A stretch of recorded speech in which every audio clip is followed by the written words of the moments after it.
In the first round of Hamburg Grand Prix, 4 players won their matches in classical chess and advanced to the next stage without needing a tiebreak. Maxim Vachier-Lagrave won a nice game against Wei, outplaying the Chinese in the endgame. Veselin Topalov, same as in the previous stage in Riga, managed to upset Hikaru Nakamura, this time winning with the black pieces and once again knocking out American in round 1. Peter Svidler had no difficulties overtaking Pentela Harikrishna, smooth victory in game 1 and a solid draw in the next game. Jan Krzysztof Duda outplayed Jan Nepomniachtchi with white pieces and survived in a very long game with black. 4 other matches went to continue on day 3, as after both games were drawn a tiebreak playoff was required. David Navarra has won his tiebreak match against Nikita Vityugov in a very convincing manner, winning both games. Dmitry Yakovenko missed a realistic chance to level the score in the second game versus Yu Yang-yi and got eliminated. The match between Alex Kryszczuk and Radoslav Wojtaszek was decided in a second rapid in a mutual time trouble where Polish Grandmaster was the last to make a mistake. Rajabov and Dubov played a nerve-wracking tiebreak where Azeri Grandmaster kept missing chances game after game after game. Dubov, on contrary, grabbed the opportunity to win first blitz game and got really lucky in the second, as Rajabov made an inexplicable error in the winning position and had to settle for a draw, conceding the match.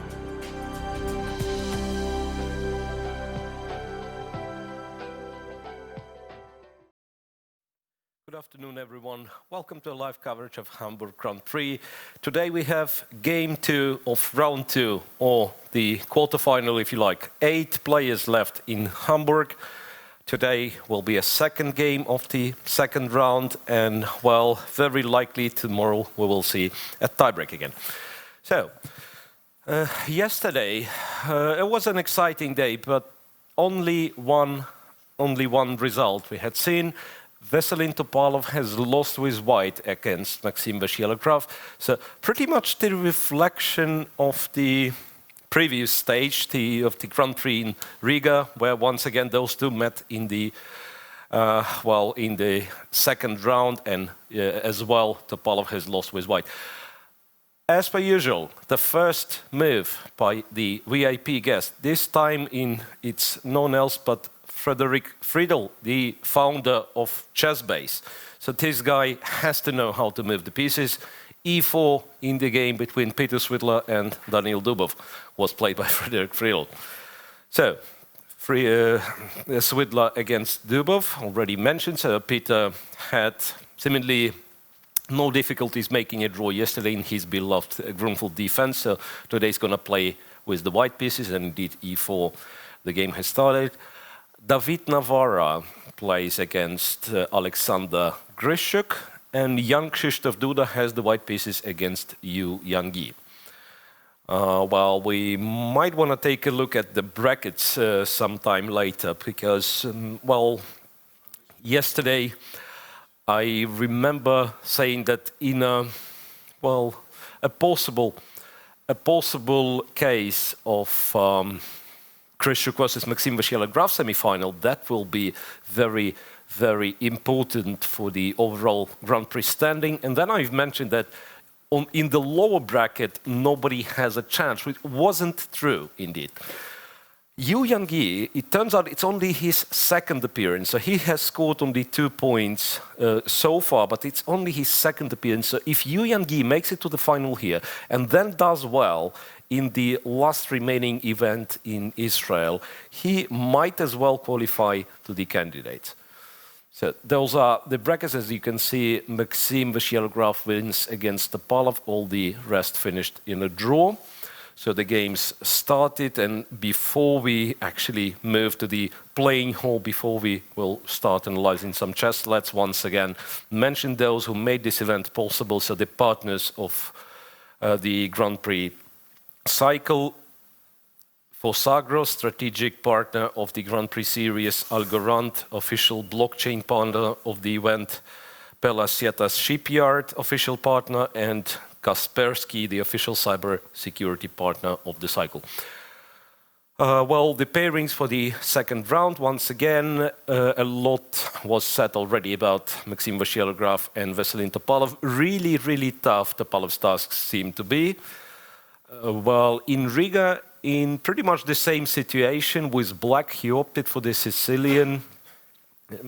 Vyshyalı went for bishop b5 check variation, if I'm not mistaken, and well, Topalov found himself in trouble very early and offered a draw, basically conceding the match around move 12, if I remember well. Got criticized for that, but I don't really think he deserves that. Other pairs. So Duda against Yu Yangi. That's, well, a very interesting match between two players, two aficionados of the Petrov defense. And yesterday we had seen relatively new idea demonstrated by Yu Yangi, which sort of brought him some success. He was considerably better against Jan Krzysztof Duda. The game, though, finished in a draw. So today it's Duda who is playing with white, but as far as I can see, there won't be any Petrov. The game has started with 1c4, an attempt to play the English opening, and now they will very likely transpose into some sort of the Slav. Well, what else? Navarra against Grishuk. Well, once again, that's obviously all the matches are like really tough to predict, especially those where the first game finished in a draw. For Navarra, it's really important to try today. That's my feeling, because if it comes to rapid and blitz, Grishuk does seem to be a favorite. Even though I was thinking in round one it will be tough for Navarro to play the tiebreak against Vityugov, but it turned out, it was a very easy match for David Navarro, winning both games. Okay, so, and we can see the position from this game. Not much to talk just yet. Sasha Grishuk thinking on move 4. What does that supposed to mean? D5. Was he? Yeah, it does look like he was anticipating the Catalan for G3, and he was ready for that. But instead, Knight C3, which is like absolutely normal move, of course, kind of caught him by surprise. So the options here could be. Now that I'm thinking, Grishuk did play Queen's Gambit, I believe. So Bishop E7 could have been an option. C5 is another legit move, leading to semi-Tarrasch variation. Or Bishop B4, so-called Ragozin defense. So pretty much like the Nimzo Indian with the inclusion of Knight F3 and D5. Check on A4. Knight has to go to C6 to guard the bishop. And it's so interesting. I mean, Ragozin defense originates in, well, it's like first time it was played was 1930s, I believe. And it immediately got criticized for this particular reason. Check on A4, you have to place the knight on C6. And people would believe that the knight is so terribly misplaced there, so no further analysis needed. They would claim white is better because black misplayed his knight, put it on C6, while he needs to push the C-pawn. I mean, that was kind of the understanding of chess back then. Now, of course, it's evolved quite a bit, so it's not that simple, but yes, indeed, Queen A4 still is one of the challenging lines against the Ragozin. E2, E3, black castles, and then an immediate, Queen immediately comes back to C2. So basically trying to prove the point. So I forced you to put the knight on C6, and that is, in my opinion, enough to prove that your position is not that great. Let's see how it works out for David Navarra. Black typically is trying to break through in the center with E6, E5. Because, I mean, it doesn't necessarily make a lot of sense to try to play for knight E4 here, because white simply develops to D3 castles, and then sooner or later it gets a bit awkward for black. Like, you don't really want to take on C3 with the bishop, the knight on e4 is not stable unless you play f5, which I believe some people do, but it's like strategically really, really risky. So it's more of a play for e6, e5 push. Could be starting with rook e8 just there. Right, anyway, this doesn't seem to be, for the time being at least, it doesn't seem to be the most exciting of those games. I'm particularly keen to figure out what Topalov picked up against Vachier-Lagrave. I mean, what's his choice to play for a win? You know, I mean, in order to play for a win in a must-win situation, right? So it's always interesting what is the choice of the play in a knockout event. So you lose first game with black, your first game with white, you have to win at any cost with black. That seems to be a desperate situation. But there have been examples in the chess history where people managed to do so. So switching to Vachier-Lagrave and Topalov, just quickly. And French defense was played. That's interesting. Honestly, that's interesting. The psychological aspect of that, because you know what, French. Well, first of all, it's not such a usual guest on the high level, simply because white has quite a few ways of getting maybe not a real advantage, but a very pleasant position this way or another. So in the round robin, where you want to be solid with black, you have other options to do so, right? So, well, one e5. That's why one e5 is so popular, so that your position is much more solid. And what's the other thing which is kind of wrong with French? And yeah, well, I'll try to make my point clear.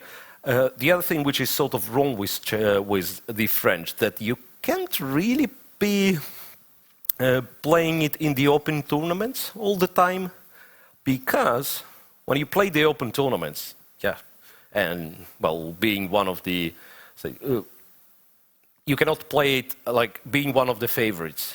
Reason being that white has the exchange system, precisely the system that was played in our game. Symmetrical, very dry if white wants so. French, yeah, absolutely, fair point, yeah, guys. Once again, a reminder, I'm monitoring the chat, and thanks very much for participating in this broadcast. French defense against the Frenchman, indeed. Therefore, you have to play the Petrov against the Russians, yeah, well, in Russian it's called Russkaya Partia, meaning Russian game. So that works. You have to start every single game against the Englishman with c2, c4. And we can go further on this. I don't know about German. I mean, what do you do with the Germans? Is there any? Well, you play the Berlin. Yeah, you're right. Right, but coming back to this one. So it doesn't seem to be such a clever choice under the circumstances. So you allow your opponent to play this kind of thing, like which is like exchange variation. How do you play this for a win? Knight f3, bishop to d6. c2, c4, at least kind of a more aggressive setup, right? Because white might have as well played, you know, something really boring. Bishop to d3, castle short, and it's so tough for black to get anything going. So c4, at least an attempt to fight for an advantage. Knight to f6, and then pretty quickly c5, bishop e7, and a check, well, somewhat mysterious check on a4.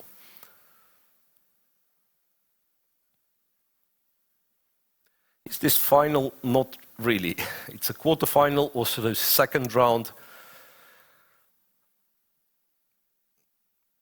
So if you want to see the final, you'll have to wait for how many? About 5 days or something. 6 days. There'll be a free day before the final. Right, so somewhat mysterious check on a4, where black has how many Well, technically, king f8 is also a move. Yeah, I just thought, like, how many moves black can consider? c6 perhaps is you go for go to move. I mean, it's just so natural. I mean, since I'm not such an expert in this position, I would think, okay, I would play c6 anyway. Why would you give me a check, right? I mean, from black's standpoint. But apparently, the thing with this c5 pawn is that black is sort of threatening to play b6. Like, imagine white develops the bishop e2 or d3. This I'm not sure. Black plays b7, b6. Then this exchange typically favors black. So you exchange your fired ones, then, well, sort of a central pawn on c5. Well, not exactly central, but kind of has more influence on the center for black's a7 pawn. So this typically would be in black's favor. And if you wanted to support your pawn on c5 with b2, b4, that would be normal reaction, right? So that if black trades, you capture with the b pawn still, keeping this stronghold on c5. Black goes further than this, goes a5. And now, you don't have a2, a3 move, because after a takes b4, there is a pin on a5. So therefore, b6 is sort of a positional threat in this position. Positional threat in this position. Well, the language is hard, you know. Yeah, and queen e4 in a way fights with this one, because after c6, which, by the way, I believe was played, right? c6, yeah, and bishop d3. Now b6 can be answered with the capture, and black at least cannot take back with the pawn. So he apparently takes with the queen, white castles, let's say black castle, something like that happens. This structure is a bit different, right? So now if black continues pushing, like playing c5, he ends up having an isolated pawn on d5, which is, well, kind of a double-edged, but that's sort of a factor that white can try to use in his favor. The other options were, now that I'm thinking, yeah, bishop d7 perhaps would have been awkward because queen b3 targeting this one. Knight to c6, you have to care about those, like knight e5, bishop b5 possibly. And after this castle, for instance, white captures. Probably not advised to take the c6 pawn because he really is behind in development. But already achieving the situation where black's pawn chain is damaged, and once again there is no b7, b6 anymore. And then you just play some sort of bishop d3, castle short. Now, in this particular case, that's a very nice pawn because it restricts the black bishop.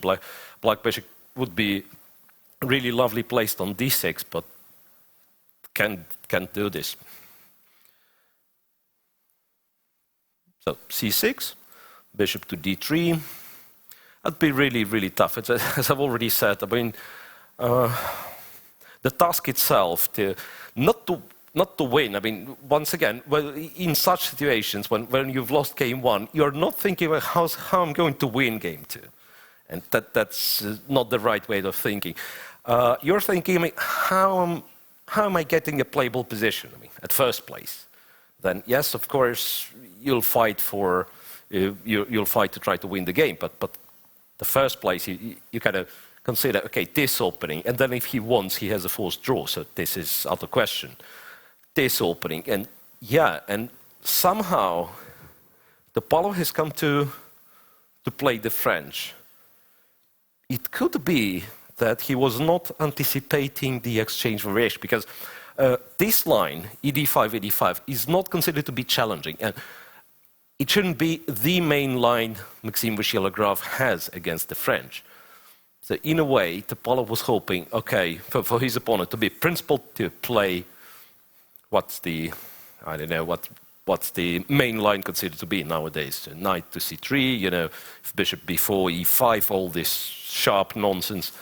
And then black perhaps, I mean, in this very position, black has quite a few options which are objectively dubious perhaps, but on the other hand, the play is so complex that you can hope to outplay your opponent. While in the exchange variation, it will be really, really tough for Topalov.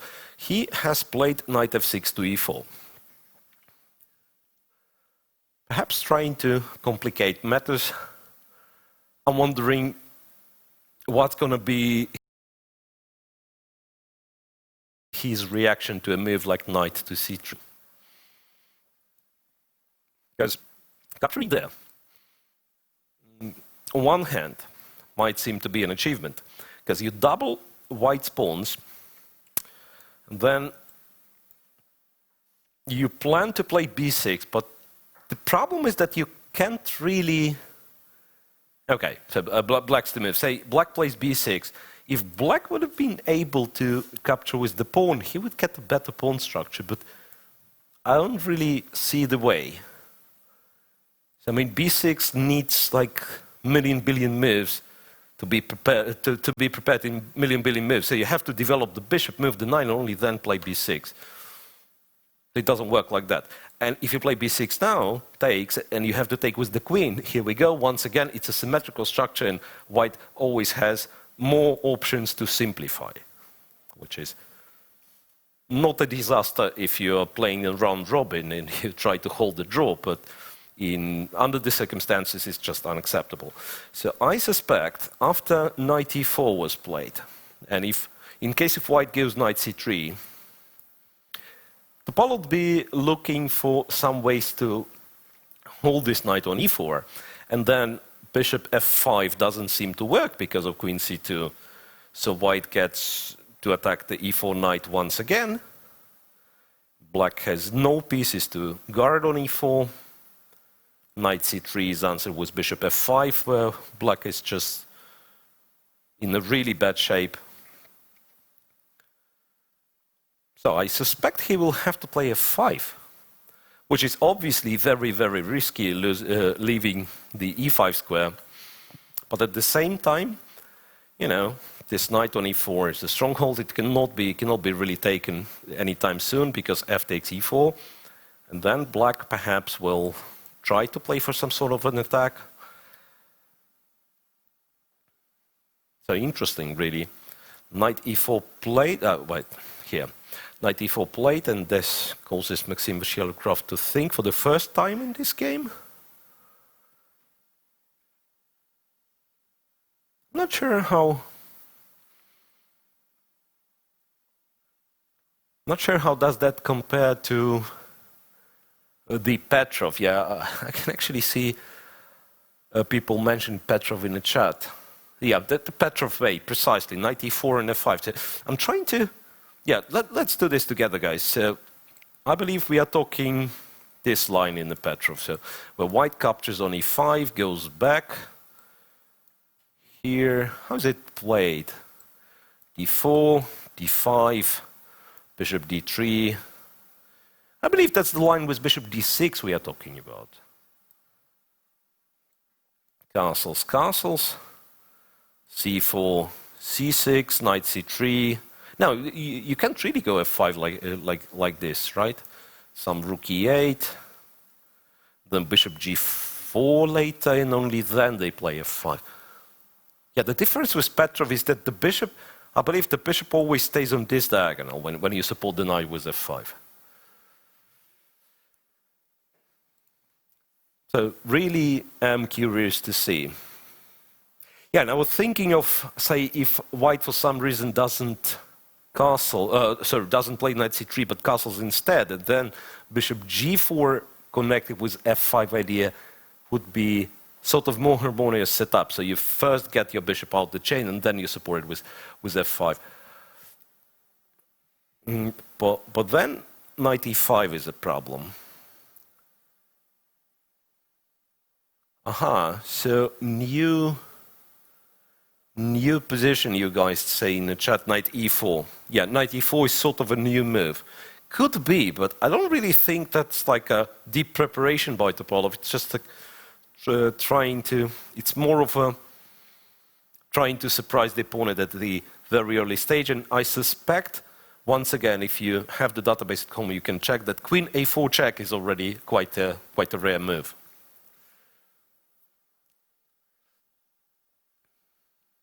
Queen a4 perhaps is a very, very rare move. Okay, let's leave Maxim thinking. That's the least developed game so far, so White is thinking over his move number 9.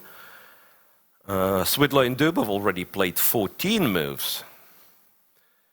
And Duda against Yuyangi 10, Navarra and Grishuk 12. Which one? We've seen Navarra and Grishuk. We know it's a Ragozin with Queen a4 check, so we'll not go there just yet. Duda and Yuyangi, and then I leave the battle between two Russians for the, for the dessert. So first, Jan Krzysztof Duda and Yuyangi, and already quite an original position here. Started with 1 c4, so that's a confusion. Yuyangi is not an Englishman, and c4, the English opening shouldn't be played against him. But there is no such thing as Chinese opening, am I right? Aha, yeah, fair point. It can go wrong playing for a draw with White, with the exchange French. Yeah, Manila zonal. Yeah, everyone's aware of this game, precisely. Gurevich was trying to make a draw against Nigel Short. Precisely. Yeah, 3 games had Queen a4. And once again, we are talking the previous game. All right, so c4, c6, knight f3, d5, e2, e3. So White is trying to postpone the decision about the pawn's formation in the center. Well, knight f6, knight c3, and here it's like Black is playing the Slav, more or less, right? So d5, c6, knight f6, while White still didn't play d2, d4, and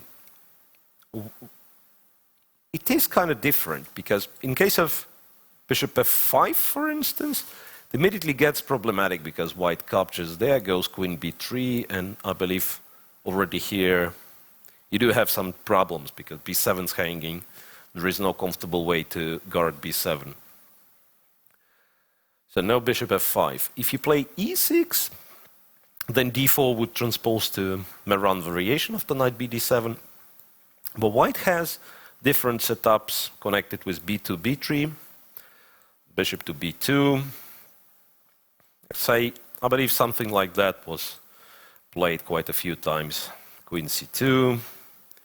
Then if you castle, White might as well consider going for that. Rook g1 and then g4 later. Something very similar happened in the game between Duda and Mamedyarov in Riga Grand Prix. I'm just trying to recall what stage they were. It was the quarterfinal once again, the second round, yeah. So it was Mamedyarov saw in the semifinal, and then Mamedyarov against Vyshyagraf was the final. Yeah, so Rook g1 and then going for g4. But Black chose to play g6, which is so-called Schlechter variation of the Slav, after which White plays d4, bishop g7. Here, both bishop e2 or bishop d3 are possible. Bishop e2, castles, castles, and knight to e4, where White captures over there, goes knight d2, and then c6, c5, d takes, and f5. I'm wondering why do you need c5 at such an early stage? It's like f5 is very tempting just to guard the pawn. Could it be that White somehow stops c5 in this case? Not that I can see how to do it. It's like unless you play c5 yourself, because b4 seems to be too much, right? It's a5, b5, c5 then, and d4 pawn is vulnerable. So perhaps White would, yeah, in case of f5, White would have played c5 himself. So c5 captures f5. White is a pawn up, but Black has a powerful bishop on g7. White's pieces are seriously restricted there. Knight on d2, bishop from c1 is not developed. From the looks of it, Black has already solved all the issues, you know. It's like the c5 pawn sooner or later will be taken back, like knight to a6, queen c7.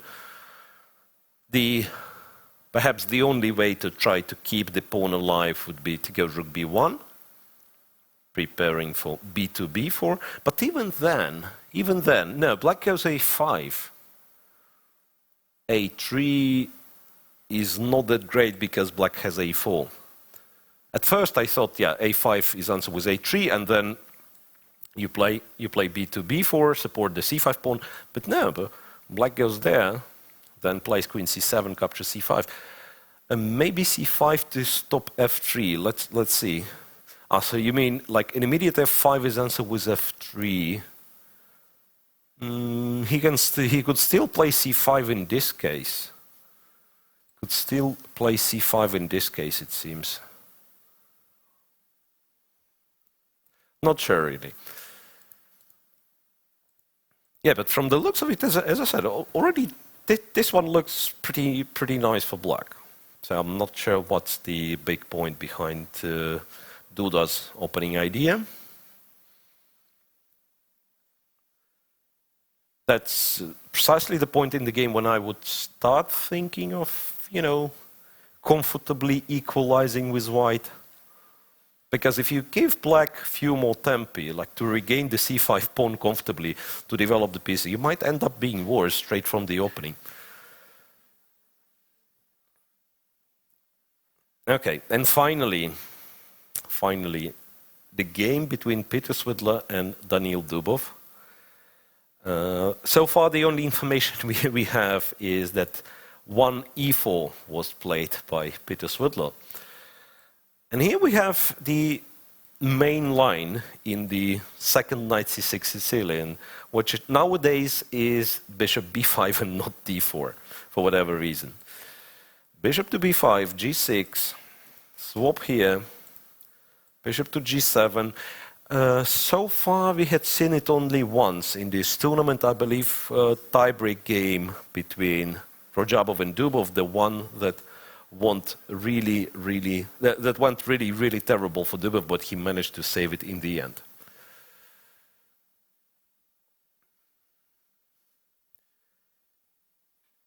Okay, so rook to e1, knight h6, c3, castles h3.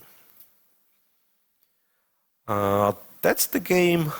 That's the position where Dubov has quite a few games on database. He has tried practically every single idea in this position. h3. After h3, you have two major options: f5 or d5. After d5, white plays d2, d3. So white is very happy to get some kind of an endgame like that, because this is where black's weaknesses on the c-file start to tell. The option for black is to play for c4. There have been quite a few games, and first time I've seen it, it was the game between Vishy Anand and Boris Gelfand, one of lacking memorials in Moscow a few years ago. But I believe Daniil Dubov, who by that time I'm sure was working with Boris Gelfand, I don't know if they still do, he obviously has an idea about this line, and possibly that was his game as well. I believe Karyak and Dubov, if you guys have the database, you could check, because it could be that Dubov has played it. That's a pawn sacrifice. Black captures on e4. Trade happens, and then how is it played? Like e5, I guess, where you can't capture because of a check on d1. e5, f5, something like that. So black gets a decent initiative over there. Instead, in our game, instead of d5, so d5 is an option, but in our game, f5 was played, which is far more complex. e5, knight goes to f7, d4, and then once again, d4 is the most principled, but perhaps not the most popular move. Because I remember a lot of players, like Fabiano Caruana and, well, some others, they would play d3 or start with knight a3, opting to c4, then play d3. So all that is known, all that was like played quite a few times. So d to d4, Bishop b7, knight a3, which is a bit mysterious. Why would you want your knight on a3, not c3? To put it on c4 to guard the e5 pawn, perhaps. c5 takes. Queen goes there. Bishop e3, queen b4, queen d4. Wait a sec, have to update. A lot of moves played pretty quickly. So queen to d4. Now wait. That's just wrong. Okay, now we have it. So queen b4, queen goes to d4, queens are traded, bishop f3, gf3, knight g5, all that is pretty forcing, both pawns are hanging, so king g2 is the only move. Knight jumps over here on e6. So black did sacrifice a pawn, but he's getting a lot of jumping around, yeah? And I suspect it's like, why do you move the bishop? Bishop c3, black captures the c5 pawn. Bishop e3, once again, f4, knight c5 is possible. Bishop e5 immediately is possible. So in order to keep the pawn alive, you kind of have to play a move like a1 to d1. And then black might as well go for this. d6. Using the fact that you can't really capture on d6. And in case of knight c4, it has to be really close to a draw, this one. Then somehow activate your pieces. So there'll be a pawn up for white, but you know, damaged king side, and I'm afraid it'll be really tough to win.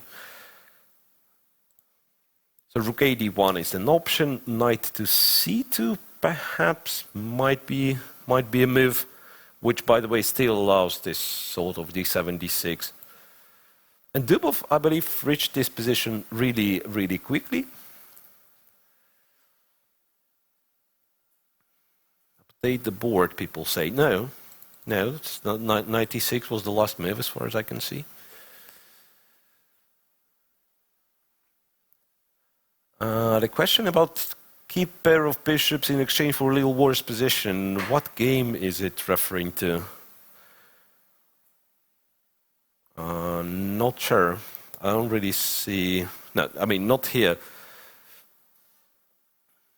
It's like few moves back, we had the situation where black has a pair of bishops, none of them being particularly impressive, right? So, could it be that moment that you were asking about in the chat?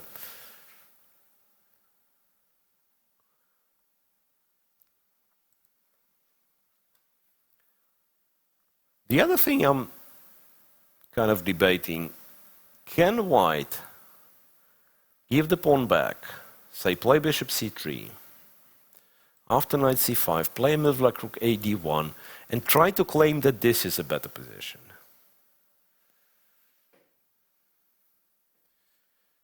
And VL lost to Topalov, game finished. Not really. Don't believe you guys. They've played 9 moves. Dubov seems fine. Yes, I do agree. Not only he seems fine, it seems like he has everything analyzed. He really barely spent any time.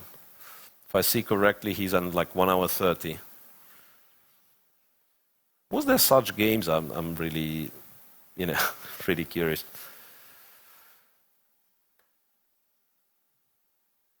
Because if there were, then it's somewhat mysterious what Peter had in mind going for this position. So once again, alternatives are bishop to c3. Oh wait, does that make sense? Because not yet ready to part with my c5 pawn, let's say. Bishop e5 would allow for knight c4 with the tempo. Say bishop moved and then... Yeah, but then there is a problem because f5, f4 is a threat. Was hoping for something like that, rook a to d1, and then who knows, maybe some pressure on d7, but there is like forcing refutation f4, and then a capture on c5 happens. Rook a d1 is still a small edge. Yeah, that's what I thought, Lavrinda. Yeah, so that, yeah, perhaps if you take, you're actually in a real trouble, right? Because the bishop remains passive on g7, d7 pawn's attacked, and after all, white is still a pawn up. So perhaps after rook a d1, you play d6, and then, yeah, something like that happens. Knight to c4. Oh, wait a sec. Can he play something else? Because the other thing could be rook c8 and the other rook to b8, this way or another. Maybe to start with rook b8 first. So now that black is sort of threatening to capture the bishop and then the pawn on b2. After knight c4, rook to c8, where seemingly the c5 pawn is not possible to protect. But even so, it's like b3, d7 is still hanging, the bishop on g7 is still an idiot, yeah. So it does feel that the line should continue with rook a to d1 and then d6 and some stuff like that. I believe that was the position I was looking at.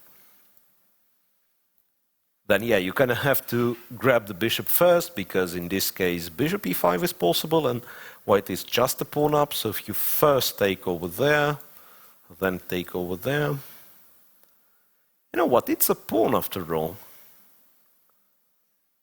Yeah, it's not that easy. I mean, somehow I thought it should be like an easy draw for black, but not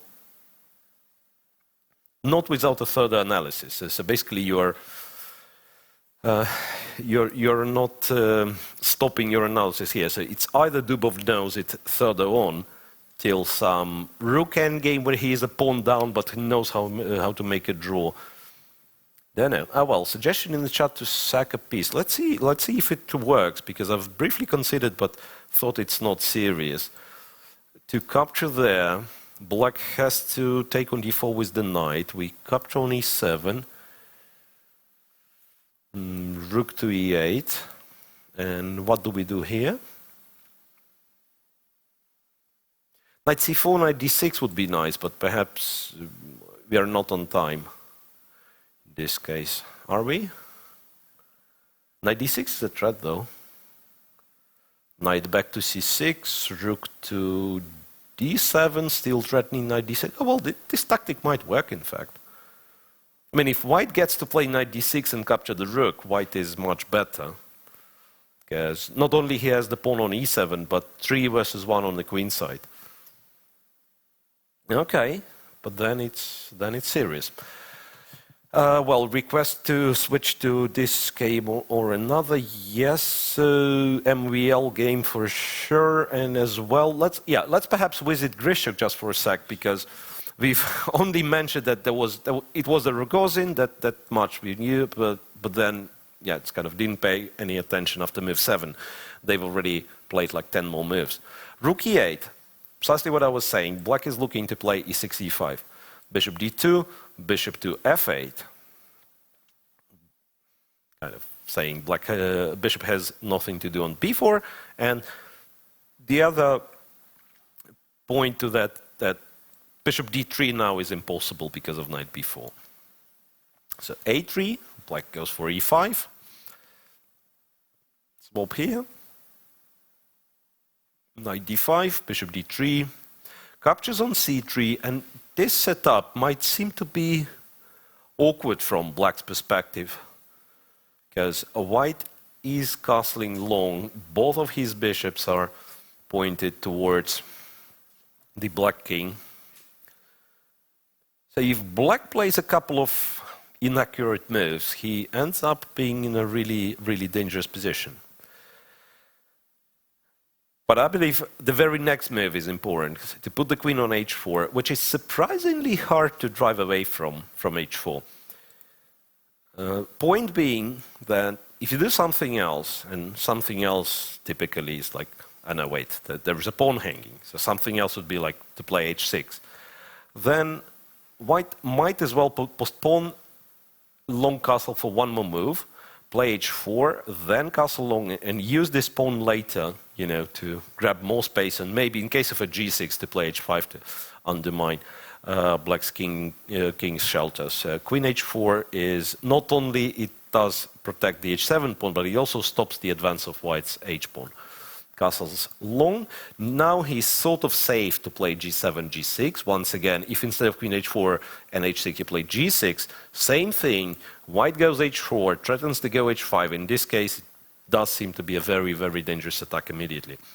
So queen h4 is good. Castles, g6, bishop to e4, and bishop to g7. Trying to get rid of those dark square bishops. And I believe successfully so. So if the bishops are traded, then black is not that scared of a kingside attack anymore, because he can go back to f6 with the queen and meet h4 with h5. c7 pawn, wondering if c7 pawn can be taken. Ah, well, at the very least there is f2, right? There is f2 for black to grab. So Navarra is thinking after bishop g7, perhaps looking for an alternative, but it's hard to imagine. I mean, maybe it's like some other move so that you want black to take on c3, but what I'm saying, hard to imagine white somehow trying to keep the bishop, because bishop b4 would run into some, well, a7, a5 at the very least, and quite possibly even c7, c5. Forcing white to take and then trying to use, you know, the open c file at his advantage. Rook c8 will be a very, very nasty pin over there. So seemingly Grishuk managed to solve opening issues. Will be tough to play for win for black though, because with such pawn structure, with white having the bishop on e4, it's very hard. Well, typically with opposite castles, yeah, what you do, you push the pawns on the side where your opponent's king is, you open the files, you checkmate the king. Over here, it's kind of problematic for both players, because white doesn't have the h-pawn march because of timely played queen h4. Pushing the f-pawn works till some extent. I mean, you can try to swap here and push the f-pawn. But once again, even if you manage to play f5 and then capture, black takes it with the h-pawn on g6. So you don't really achieve much. But same for the situation on the other wing of the board. White's king on c1 is relatively safe because it's really, really time consuming. You have to prepare the move of the b pawn, yeah? So you have to play a move like rook b8 and then c5 and b5 and b4. And maybe you'll open one of the files. So it's really, really time consuming. Oh, whoa. Can Navarro try keeping the bishop on c3 with rook d4? Okay, that's a fresh idea. Really, like to put the rook on d4, you know, I mean, it's, I like the creativity of this move, but I'm afraid it's a bit too much. You would have to have, yeah, I mean, if black accepts the sacrifice, if black accepts the sacrifice, you have to have the opportunity to take with the queen. Then it becomes something real. I mean, imagine if queen c2 to d4 would have been a legal move, white would just win on a spot, right? But it's kind of a passive, I don't know if it's the right terminology, but it's like passive exchange sacrifice, if I'm allowed to say so. Meaning like active exchange sacrifice, you capture your opponent's minor piece. So if he doesn't take back the rook, he's just down material. And over there, you put the rook on d4, he's free to take or not to take, you know. But still, that's a nice thing to consider. The b4 line, which b4 line? The line that black kind of plays rook b8, b5, c5, and b4. You mean this one? Yes, you're absolutely right not to trust this line. I was trying to describe how slow it is for black and practically will never ever work. No, what black has to do in reality is to swap the bishops, go c6, bishop e6, and rook a to d8. I believe that's what black actually has to do. This, go rook a to d8, it's more about simplifying. And with open file in the center, it's very, very tough typically to go for some sort of a flank attack, either for white or black. Okay, so it's, in fact, it's not as, as sharp position as it might look with kings being castled. Because if you think dragon variation of the Sicilian, then you do know, guys, that sometimes you are free to sacrifice material, like a pawn or two, just to open the files. Over there, still all the positional principles, all the principles of greed for material are still valid, right? So you can't really say, okay, I'm just getting rid of all of my pawns, I'll checkmate your king, because this checkmate might never happen and you'll lose in the endgame. Queen a4 first and then bishop d4. So what? Well. Oh, really? Bishop g7. Can we go further than this? Can we do this? Bishop d4 and queen a4. Or it's no, it's too much. Yeah, but really, queen a4 first, attacking the rook, and after bishop e6 we go rook d4. Still feels, you know, a bit too artificial.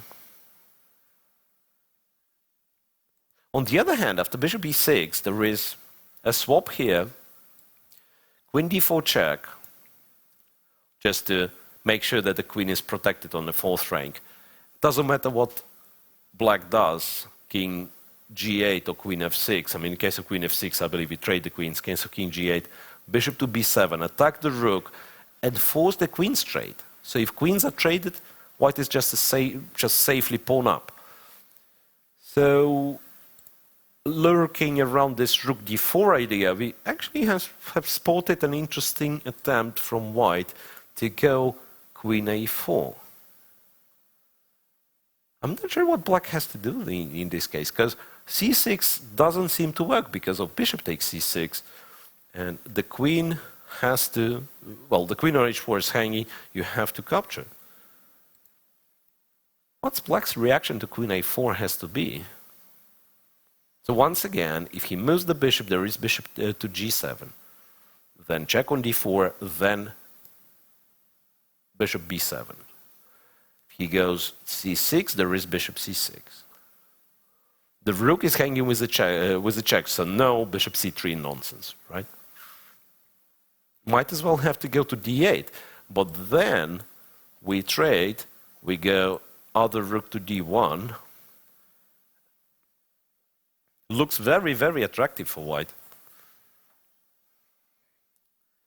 Looks very, very attractive for white. That's a very interesting option. Queen a4. And let's see if Navarra will end up playing it. Maybe Grishuk's bishop g7 was a bit inaccurate, you know. Ah, well. I'm getting, there is rook f8, I was messaged. So maybe that's what Grishuk will have to do. To go to f8. Yeah, but even then, now we might as well, I mean, it might sound to be a bit silly, but we might as well try this. c5 in this case, yeah?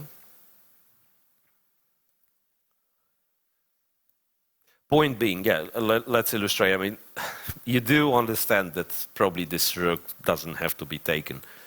Just to illustrate, queen d4, threatening a checkmate on g7 or h8. After f6, white wins with a cute little tactic, bishop d5, and discovered attack on the queen.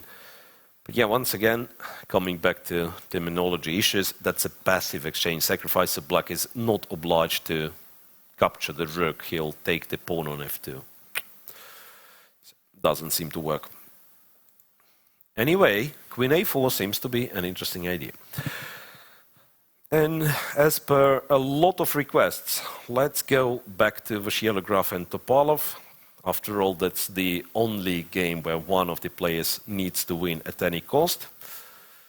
Yeah, we are still showing David Navarro. Let's see if he... No, he's not making a move. So, Vachier and Topalov, 12 moves played. After knight e4, short castle. Both. Knight to c3, f5. Knight e5, bishop f6, and f4. That'd be tough. That'd be tough for black. So, once again, maybe not the, say, not the best move, but under the circumstances, the most solid. So you kind of stop anything possible in the center with the setup like this. Yeah, something new. Passive rook sacrifice. Okay, it's not a rook sacrifice, exchange sacrifice. It might be the term I made up, but the thing is, like, really, I mean, once again, speaking of the previous position, so if you leave something for your opponent to be taken, so then that means apart from the actual capture, he has other moves. So he's not really forced. Bishop e6 played.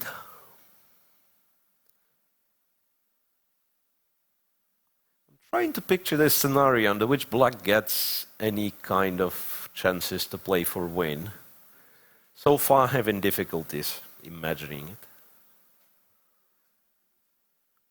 So I just place some sort of bishop e3. Could actually move the knight on e2. The knight on c3 is somewhat annoying because black, I mean, white cannot play b4 and black sooner or later will prepare this silly b7, b6. So people who are late to the game asking what was the opening. It was the French. It was a really weird French, you're right. You're right. It's a really, really weird looking French with an early queen a4 check. I was informed it's like just a few games in the database. And then Topalov's knight e4 seems to be a novelty already.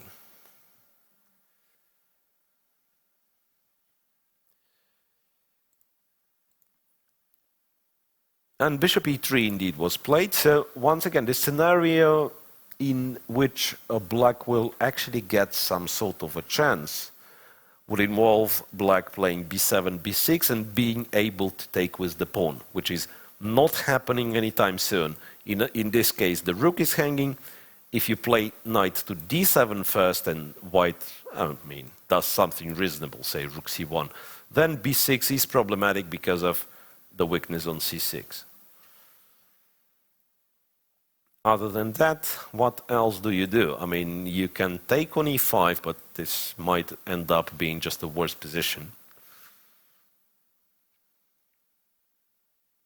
Probably is a worse position. Yeah, indeed. Knight e4 was an attempt to, to complicate matters, because if you let white develop and build up his position, I believe once again it's a typical thing for this structure. You're playing against the bishop on c8, right? So ideally white wants to play h2, h3 as well.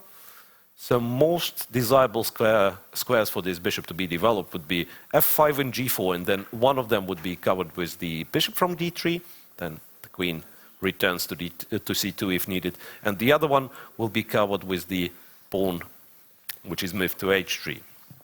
So black in a way kind of needs to do something to complicate things in the center. Okay, so bishop e3 played. and Vasily Topalov. I think it's this time compared to, once again, I'll be drawing those parallels a lot. I mean, comparing this game to the Riga Grand Prix, where once again in the second round, in the semi-final, this same match has happened and was going under kind of the same scenario, so that Topalov has lost game one with white. I'd say in this game, even though it's hard to imagine black complicating matters just yet, he did considerably better than in the previous games. At least black is not worse, and black still can continue playing the game. It's a lot of pieces on the board. White doesn't necessarily have an immediate way to resolve the tension, right? I was describing that black is unlikely to come up with any active ideas anytime soon. But at the same time, what does white do? It's like, not that you are planning to take on e4 anytime soon. So perhaps what white has to do is move the queen back to c2 and start pushing the pawns. Maybe that's an active plan for white. Aha. Well, nice to know. If it's really from the database that Etienne, I assume well, you mean Etienne Bacrot has played queen a4 a couple of times, then it's definitely his idea, because yes, Etienne Bacrot is a second of Maxime Vachier-Lagrave. Well, I've seen them at the Riga Grand Prix. I'm not sure. Yeah, that's a second event for Maxime, right? And in Riga, he was indeed with Etienne Bacrot, so could be that it's his suggestion. Right, more and more requests for Dubov's game against Peter Swidler. It's not that it's advanced much more. Okay, we can check again. Not much has happened. Knight to e6, rook a d1, rook f to c8, b4 and rook a to b8. What's that?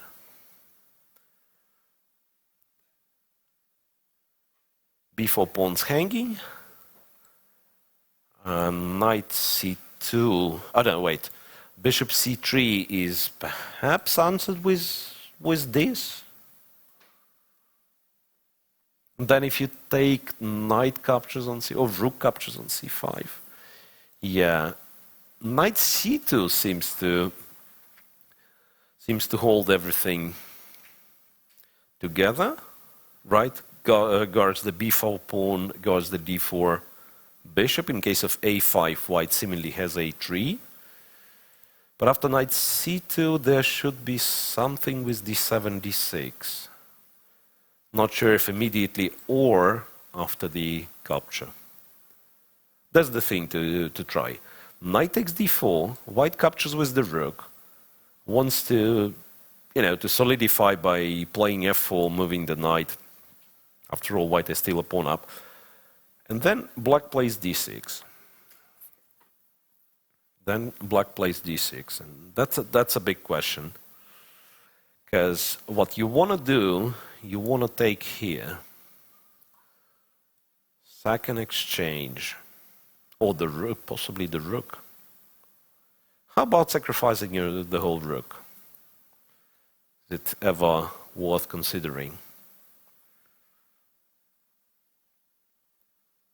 White is getting some pawns for this rook, right? Like in the case of, say, bishop f6 and rook a7, white needs like a couple of tempi. If white gets the knight on d5, he should be winning. But I'm afraid it's like too romantic to be true. So some sort of boring stuff like take on c5 twice probably just doesn't work.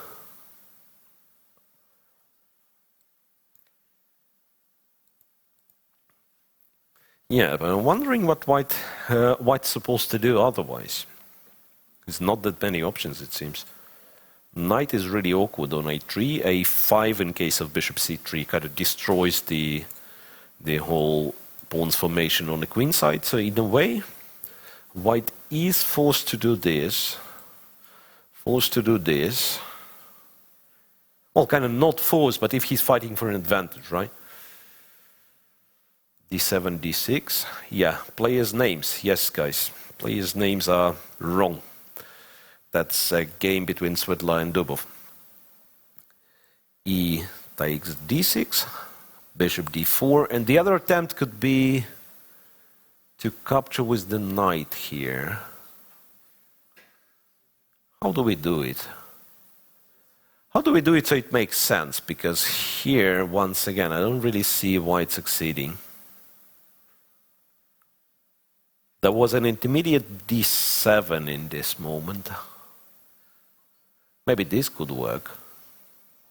Because if black moves the bishop, white is still a pawn up, right? So rook c7 or rook d8, which is essentially the same, is needed.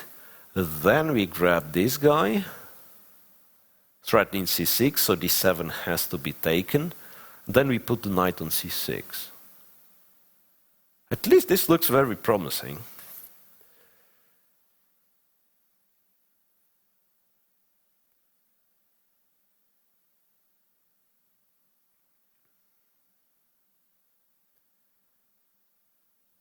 Yeah, this seems to be interesting. So white has a pawn for an exchange, potentially a pair of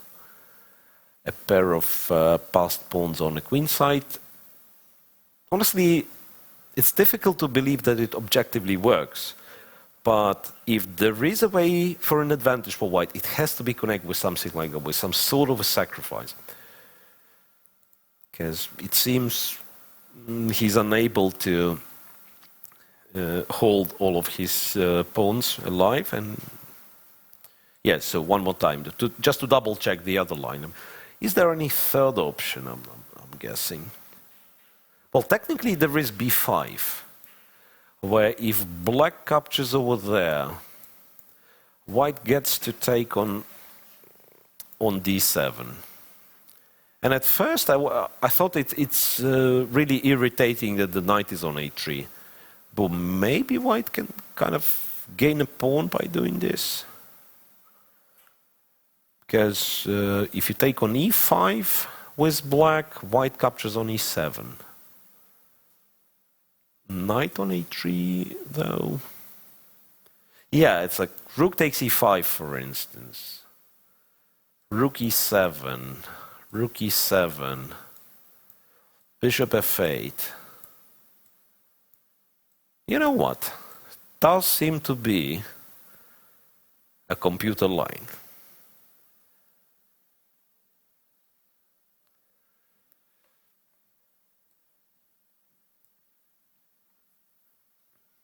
Or something reasonable, right? Getting the endgame. Well, something I was talking about, so that very long line where in the end that's a rook endgame, white is still up a pawn, but black manages to save it.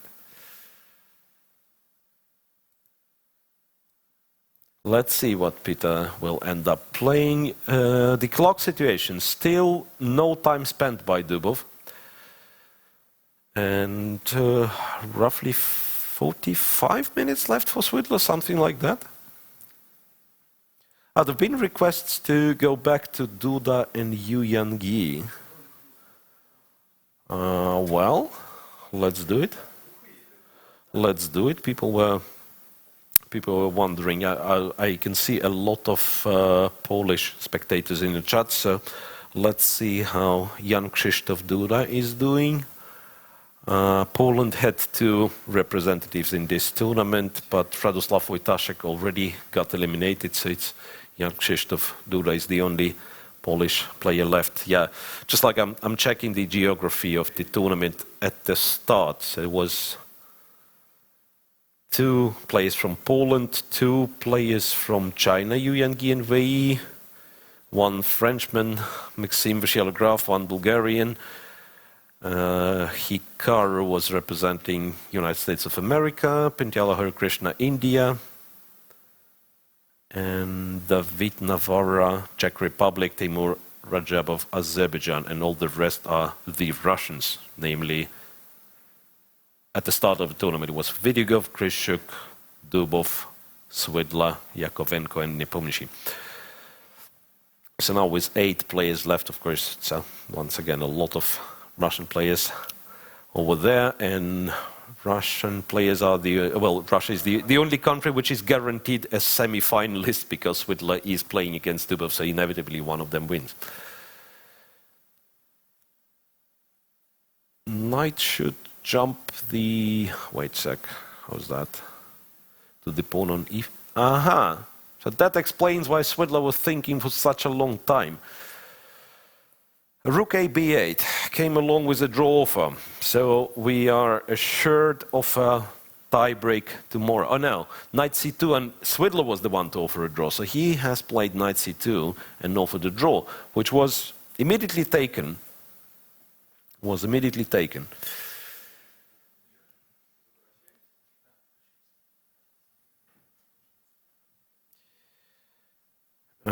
Well, it's a pity though.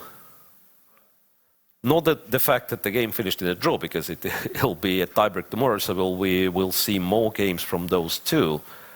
It's just that, well, I'm really curious to know what was the correct way for black to equalize in this position, and were there any kind of exchange sacrifices possible that I was looking at. Couldn't black trade rooks on e1 instead of e7? Ah, you mean in this, what was the line where, yeah. In this line, bishop to c3, and we said this, right? What was it? Ah, no, hang on. Ah, it was b5, yeah? Trade over there, rook to d7, rook e5, and could black swap on e1? Yeah, you're absolutely right. Yeah, you just trade on e1, and yeah, point being, I thought of this, and then it's knight c4, and white is kind of on time. You can't take b5 because of rook b1, yeah? But there is bishop f8. You're absolutely right, guys. Bishop f8, and then get rid of this knight. Well, technically, you might still reach the same position. If white plays this awkward move, rook e3, you trade, you take on b5. Same position, but you're kind of a tempo up, so you get to b2, and then it's just like a dead draw. All right, so that one's finished, and finally, I can't drag it any longer. Let's go to Duda's game against Yu Yangyi. 19 moves played. A lot of stuff has changed. Black is up a pawn, question mark? Yeah, I mean, if I can count properly. Some stuff hanging, though. So, f5. Rook to b1 played, indeed. a5 and a3. a4 was needed, and we were discussing this line. So b4, 8 capture, a takes b3, that was the whole point, it seems. And knight takes b3. So white's structure is seriously damaged, but he's still a pawn up. Seems logical. Knight d7, king f1, h7, h5, bishop d2, rook takes, rook a5, knight c5, and bishop b4. Rook a2 was played, bishop c5 played, rook a5, black will return the pawn back after bishop e7. Messed up his opening, it seems. Duda messed up his opening. Yes, that's what I thought around move 10. When we've seen this position for the first time, I actually thought that black already does fine. But it seems somewhere around this point. Somewhere around this point, couldn't he do something else? Because bishop d2, he kind of starts giving the material back, right?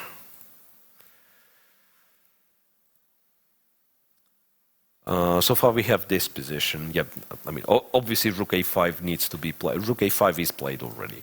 Rook a5 and bishop e7 is played already. It's getting fairly simplified, though. Might be just a draw, you know. Rook e8, I suppose. Bishop... Well, actually, speaking of just a draw, isn't it a bit awkward for black still? Like white puts the bishop on d6, opts to play c6, c5. I mean, how on earth this bishop is getting developed from c8? Could it be that it's still white pawn up? Wait a sec.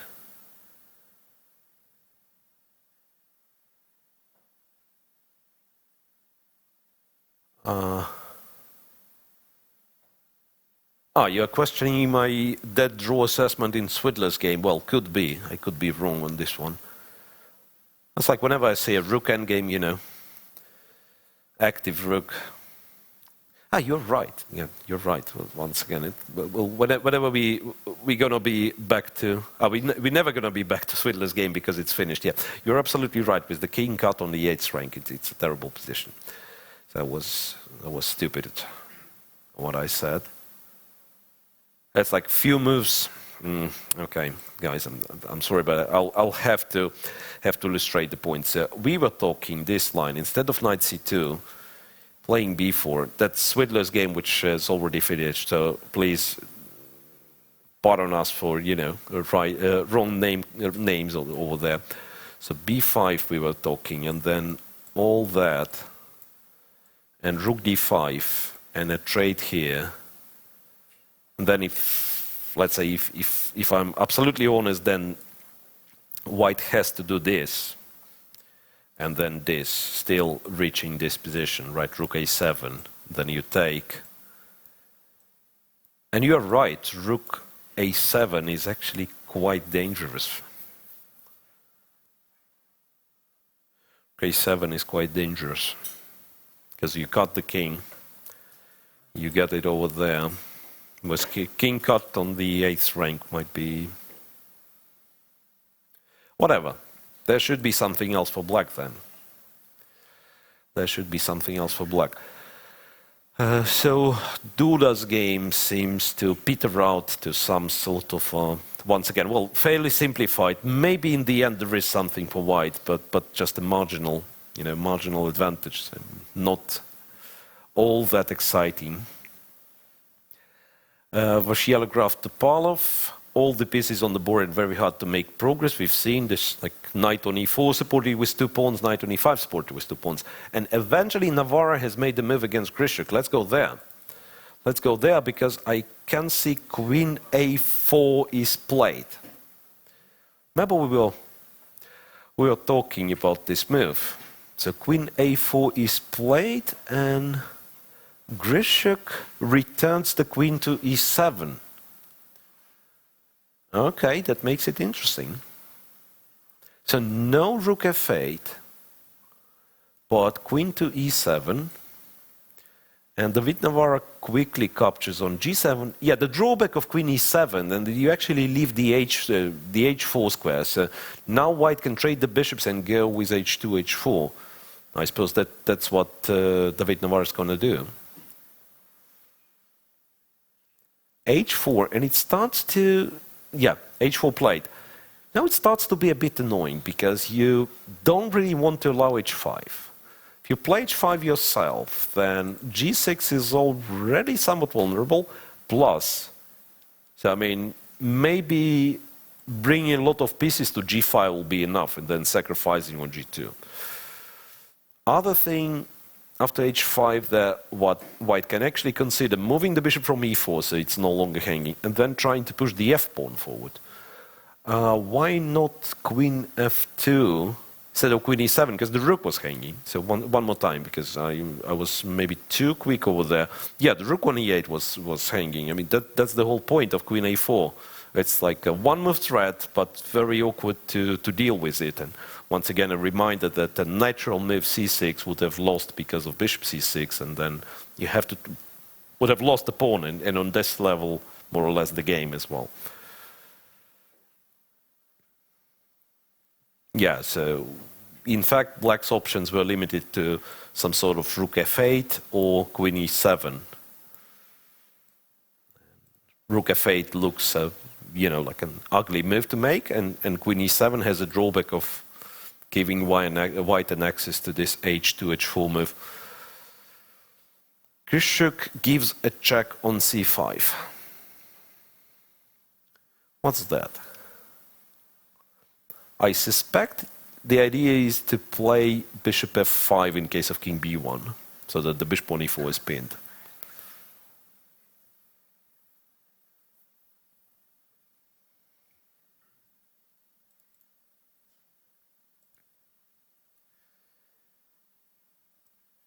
Trading the queens makes, of course, black's life much easier, because now you no longer care all that much about the kingside attack, right?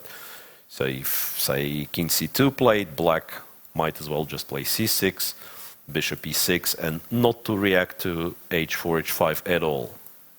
Just do this, play rook a d8. Seems very solid. So in white's best interest is to keep the queens on the board. So you apparently do this. Wait a sec. There is one more option. You can try to play bishop to c2, where black seemingly is unable to play h5, because the rook is hanging, bishop f5 is answered with e4, which, well, is a double-edged move, because you really corrupt your own structure a great deal by pushing this pawn and not the other pawn, yeah? So black goes there. But it allows you to play h5. Might be nothing special after, say, queen f2. Black says, I don't believe you, I'm just taking your pawn, and where's the attack? Who knows? Maybe this works for black. But seriously, an option for white to consider, to go bishop c2, to keep the bishops on the board and to achieve h4, h5. King b1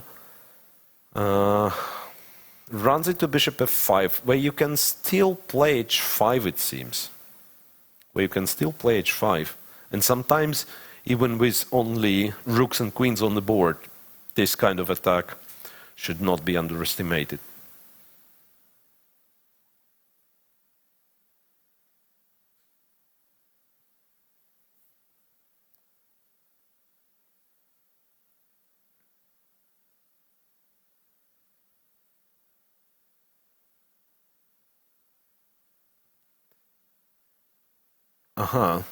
People discussing what happened to Swidler. Yeah, that would be lovely to know. Well, I believe how it works now, that there is no technical possibility for live interviews.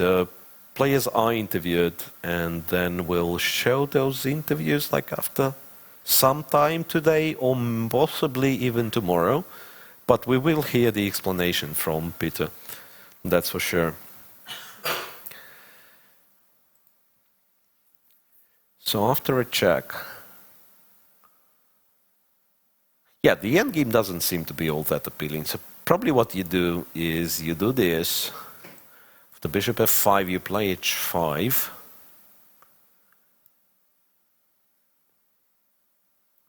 Then it's a question how white has to deal with it. I mean, white has some sort of b5 move. I mean, maybe that's what white has to do, in fact. Forces some simplifications, right? Basically forces the queen straight.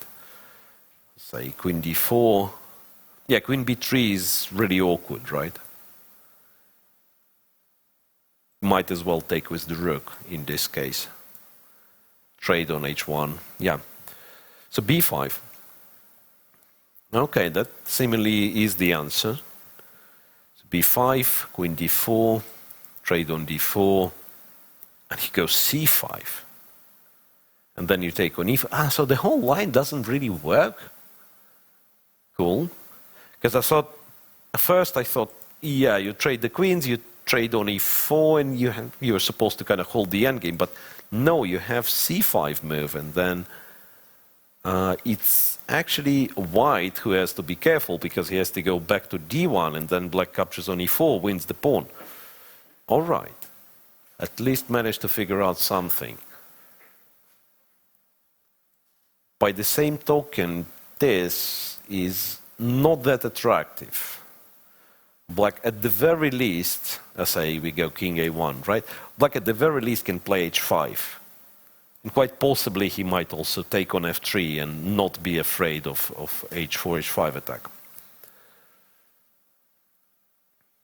Then it's a brilliant point, this queen c5 move. And even though I said that there is nothing for white after queen c2, but maybe in this position there is nothing for white, period, and then you do go for queen c2 just to be safe. Because other lines like this king b1, bishop f5 might turn to be better for black all of a sudden. Wait a sec, rook d5. Well, how does that work? After king b1, bishop f5. Yeah, rook d5 would be a nice way to blunder, right? Because the bishop is still pinned over there. Or maybe you mean the other position, but which one? And similarly, there is no time for rook d5. Because now your king is under a check, right? After king b1, bishop f5, rook d5 is already not possible because the black just captures on d5. Yeah, today, strangely, it seems to be rather quiet day. Topalov will have to look for a battle. That's obvious. He can't really make a calm, solid draw because he's getting eliminated. All the rest, who knows? Svitlo already has finished. Duda and Yu Yangyi simplified. Okay, bishop f1, yeah, let's check again. So king b1, bishop f5 and rook c1. This does make sense. But then it's kind of, h5 will not materialize. I mean, my whole point was that I mistakenly thought that white needs h5, which doesn't work because of b5. And after rook c1, black is on time to take this with a check, right?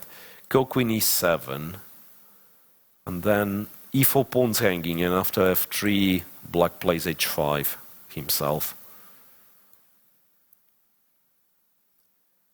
And and with queens on the board, this kind of setup is actually, well, it has to be marked with red, in fact. This kind of setup is actually not that pleasant for white, because h4 pawn, it's like you don't have enough material to attack the king for real, but at the same time,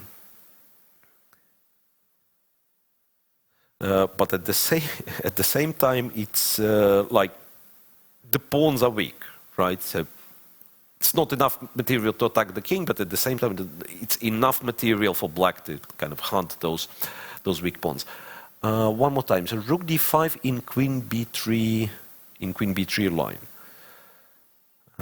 Which one was queen b3 line? A check here. We go to b1, right? Bishop f5.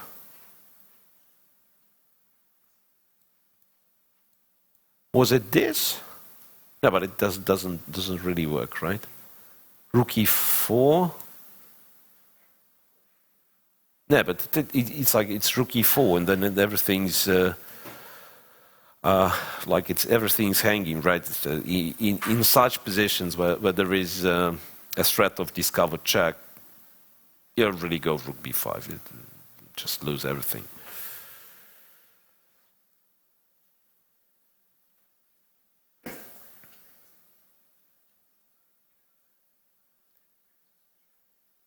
Not sure. The parent, but really unable to identify what rook d5 we are talking about. So far, king b1 is played, and I suspect bishop f5 will be played. Well, technically you can, I just keep forgetting that you can play c6, I mean, if needed. But then, yeah, then I'm kind of 100% sure that then h5, and then black might have issues. I believe bishop f5 is like kind of a logical follow-up after queen c5.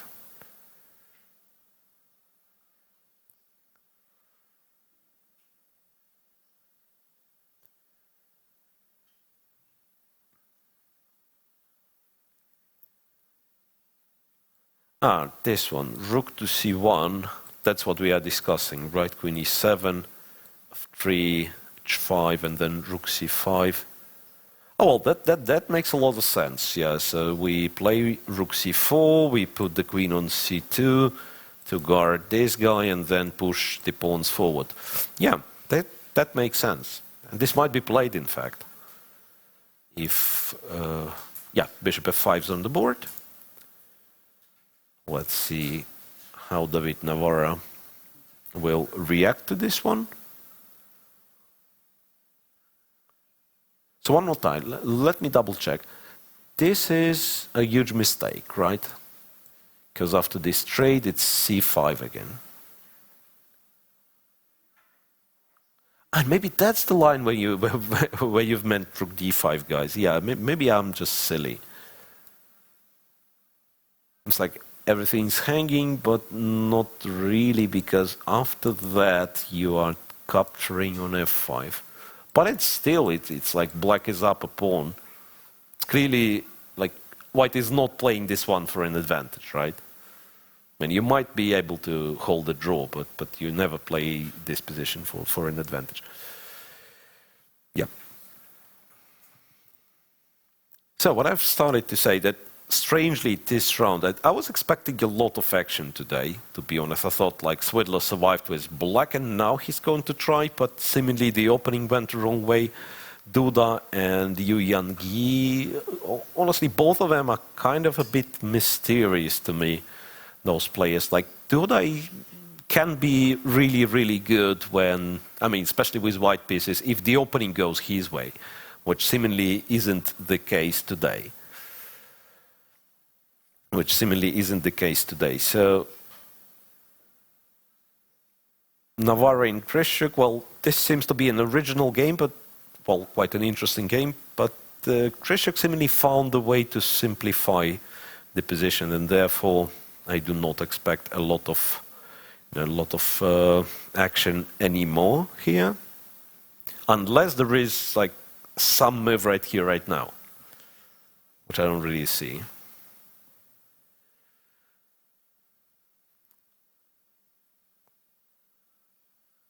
Okay. And what else? And we will be, I believe, like in an hour or so, that's a fair chance that will be left with Yellowgraph and Topalov. Kind of the only game where a draw cannot be agreed right after the opening, because that means one player wins the match, the other loses. So let's go back to this one, where only 15 moves played, and white was the one to start trading here. Oh, well, that's a bit of a surprise. I was not expecting, to be honest, Maxim Yellowgraph to capture on e4. We've seen this. Queen e7 was played. Rook a to d1, all that makes sense. Knight to d7, and then he decided to take on e4.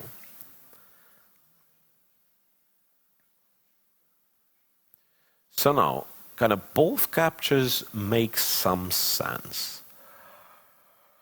This would be ideal if black bishop from f6 would be elsewhere. Because I suspect white goes bishop c4.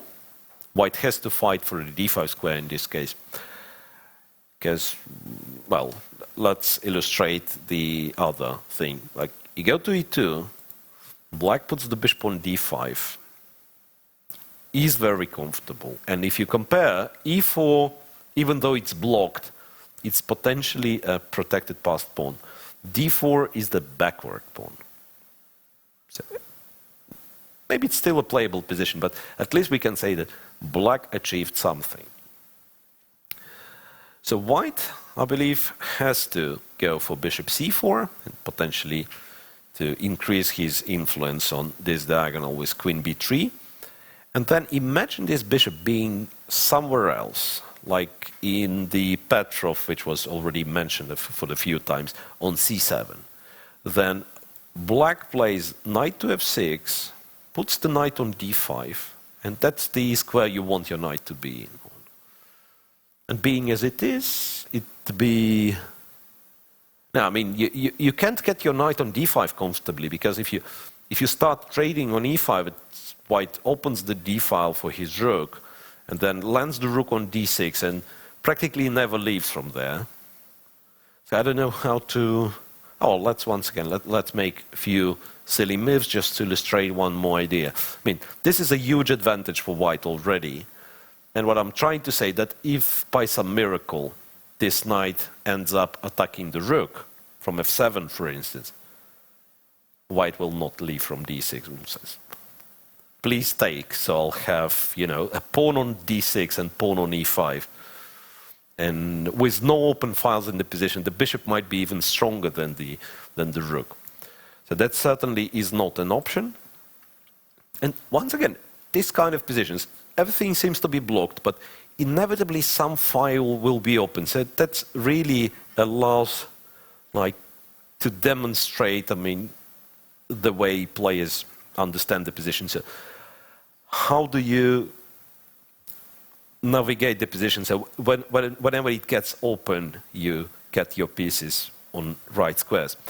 Topalov decides for f takes e4, which is, of course, understandable. Then he will have to go for, or at least try to go for some sort of g7, g5 play, I believe.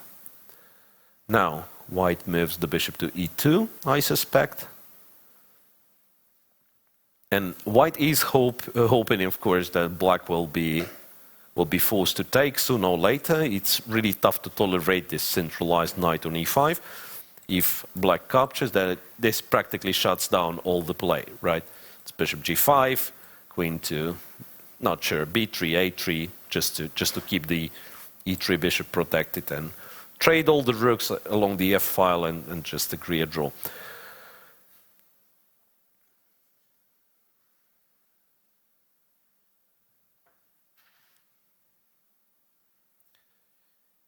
Yeah, bishop e2 played, but what I'm trying to say, that black shouldn't really hurry up with capturing on e5, and would try to consider this.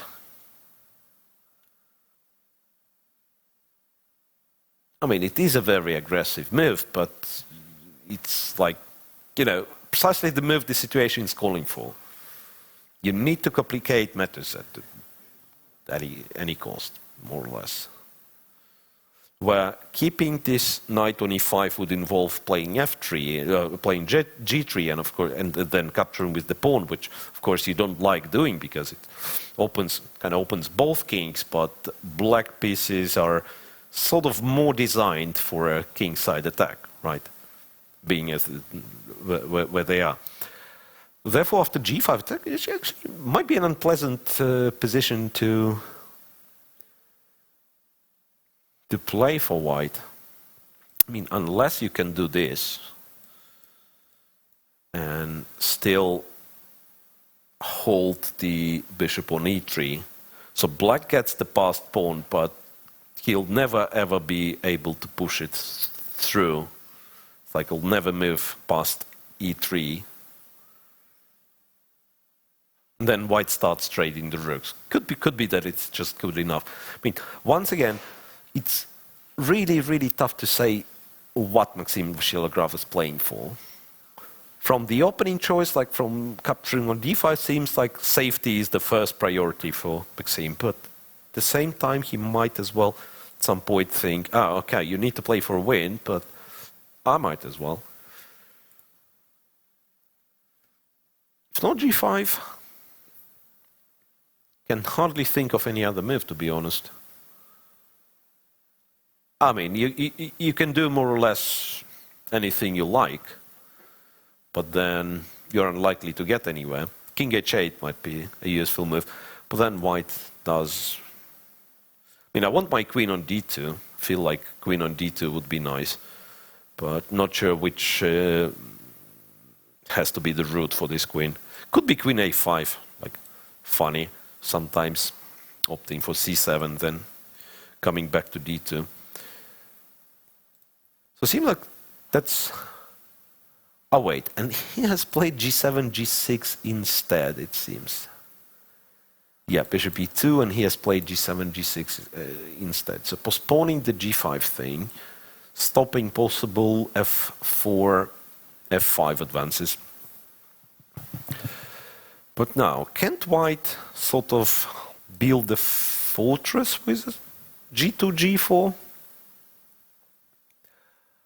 It's like not your typical way of building fortresses, right? But my point being that if given a chance, I would not mind going g5. In case of knight takes, white might reconsider take with this pawn and actually put the queen on d4 or even the bishop on d4.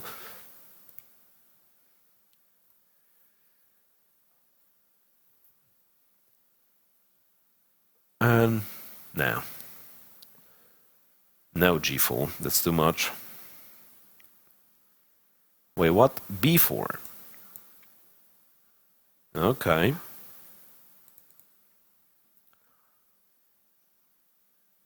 Fair point, yeah, b4, b5. Create some play on the queen side while your opponent is still not attacking your king. If black reacts with a6, then move the queen, go a4, and see for yourself if you want to open the position with b5, which is perhaps the correct plan, or under the circumstances you might as well go a4 and a5. Shut down the play on the queen side and make sure that black will not make progress on the other side of the board. Very, very comfortable situation for the graph overall. Queen b3 to attack b7, root the queen. Yeah, I was thinking of this as well, like queen b4 to d2 or queen a5 to d2, queen b3. But it's the question where the queen is going. Say black plays a move like rook to b8, which is an awkward move to make, I understand, but still.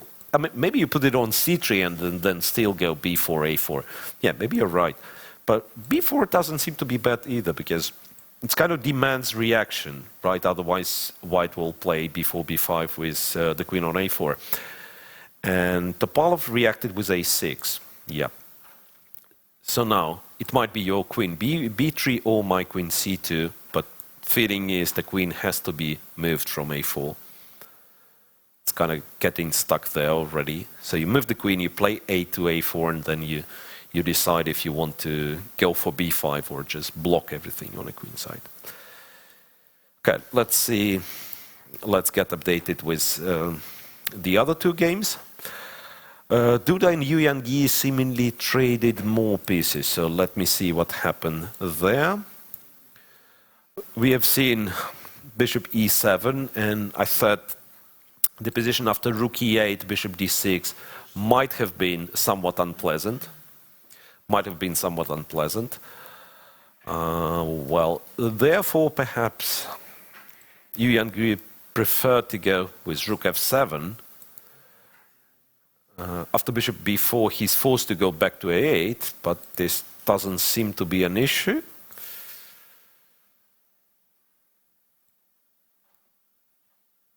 He seems to be able to unpin this way or another, right?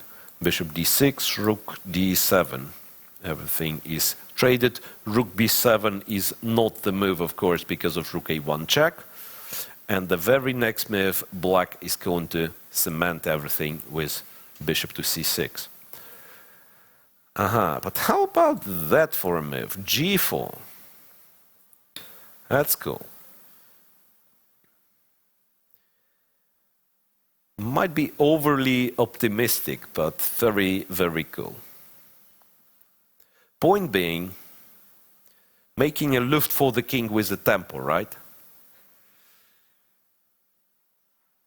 So if black doesn't take, white, well, actually threatens to capture on h5, right? If black plays bishop c6, you do take on or f5 for this meta and end up being a pawn up.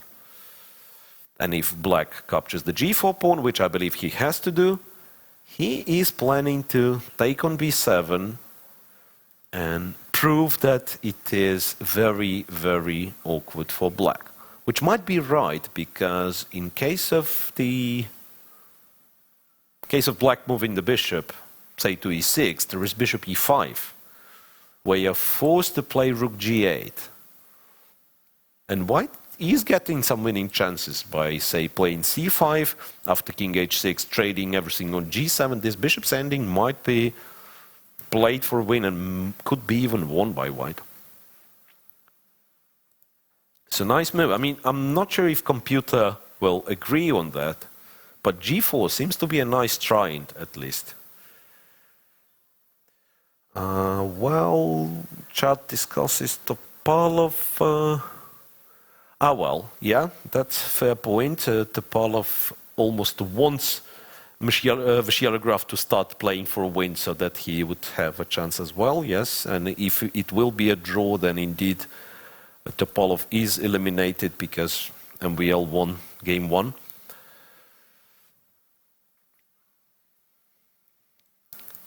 Yeah, so once again, I'm not sure of the objective value of g2, g4 in this case, but that's a standard tactical thing that you guys have to kind of add to your repertoire of tactical tricks. Like, if you ever have like back rank issues, right? And imagine, for instance, imagine it would be the bishop on b7, so you kind of want to grab the whole piece, but you can't because of the back rank checkmate, then those moves like g4, of course, come in handy. Seriously, though, let's double check what goes on. Bishop c6 does look pretty depressing because it's... I mean, I'm not even sure how realistic black's chances for a draw will be in this case.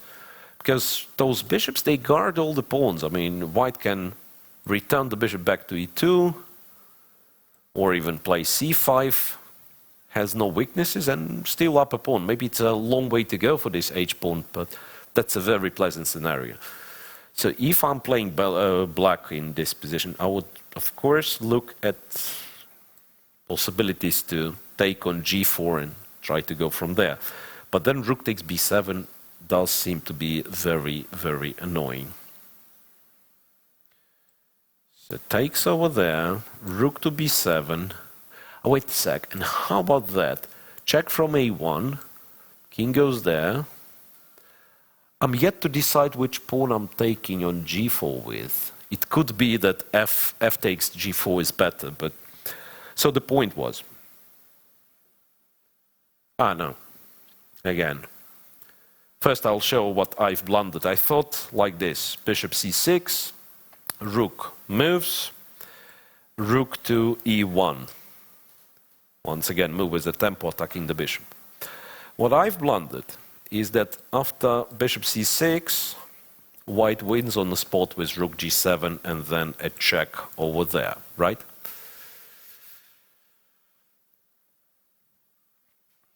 So that's terrible. If you want to enter this line, you should better start with bishop c6, and then after rook c7, you similarly can do this. You can give a check, go to e1. But then after bishop f1, you kind of don't have a move. It's terribly annoying, that one. Because now the bishop on c6 is hanging and bishop e5 is still a threat.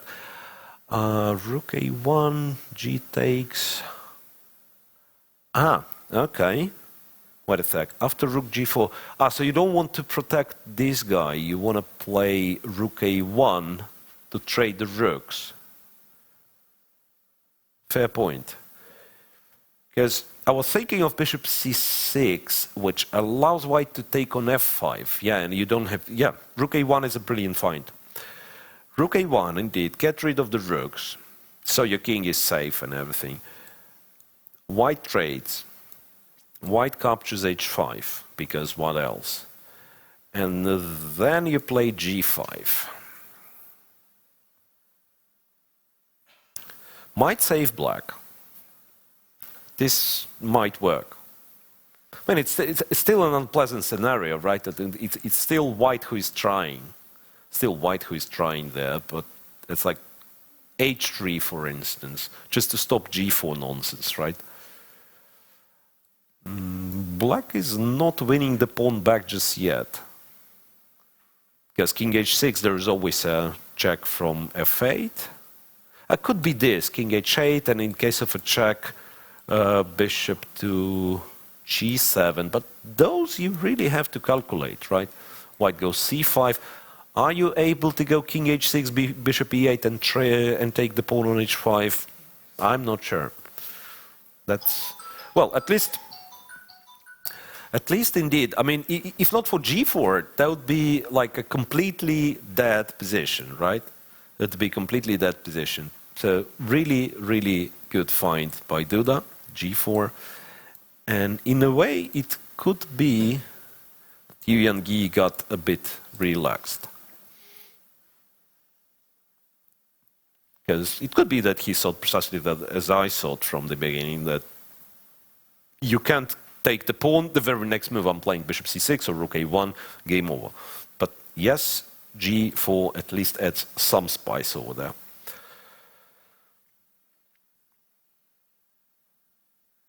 Oh well, I suggest we go back to Navarra and Grishuk because something is happening over there. Something is happening over there. After bishop f5, h5 was played. And I'm ready to question if Navarra has blundered this one. b5. Remember we were looking, guys. Queen d4, trade the queens, go c5, black is upper pawn. But it turns out Navarra finds his own tactical point with queen to a6. What's the deal there, one might ask? After rook e4, he will play h6 check. And after, say, king g8, white captures, goes king a1. After bishop h1, plays queen f6 intermediate, I suppose. And then takes the bishop. So black is upper pawn, but his king is really, really awkward. I believe in this case, white at the very least has to have enough, kind of enough contemplate, enough resources. So interesting thing. I mean, does Grishuk have something better than that? And you know what? Like some intermediate moves like rook e6 do not really work. I mean, there is queen b7, and there might as well be this silly move. h6 intermediate once again. So if you go to g8, you are also, should be a bit worried some back rank threats.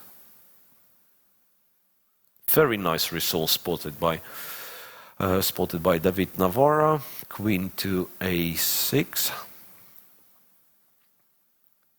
But if Grishuk wants to be safe, is it enough to play? I mean, trade here perhaps, just to not get his pawn structure damaged. Trade on e4, go queen b6, trade the queens. Might be good enough for a draw once again. Okay, so after a couple of hours of play on day 2 of round 2 in Hamburg, we have one draw. Peter Svidler and Daniil Dubov finished game in a draw after 21 moves. In a, I believe, theoretical position for some. Dubov barely spent any time, so I believe he knew at least for 5 next moves what he was doing.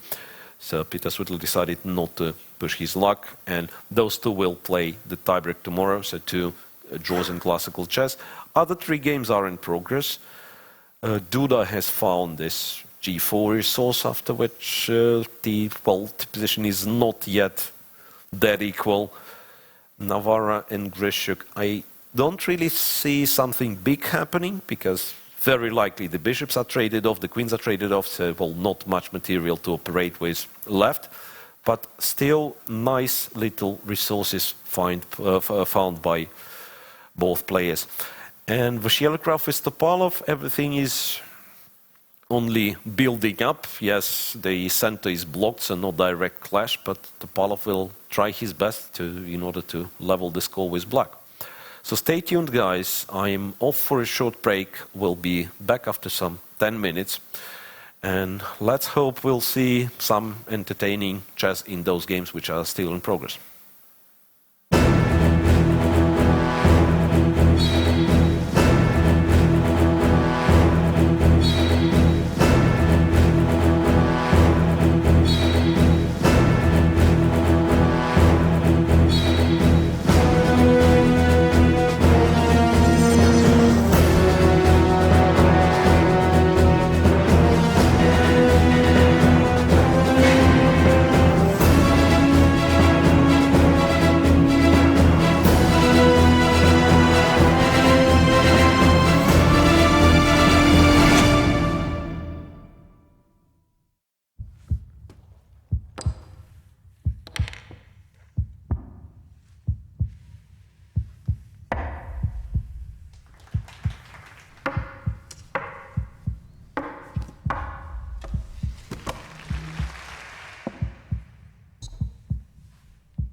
Welcome back, guys. Welcome back to classical game 2 of round 2. 3 games in progress still, well, more or less at the same situation as we left them, but something is getting clarified, and I believe I was wrong right before the break assessing the position between David Navarro and Alexander Grishuk.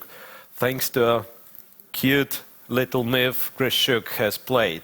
So whenever we'll see the position, I'll explain what was the line I was looking at and what is the difference after Grishuk's move.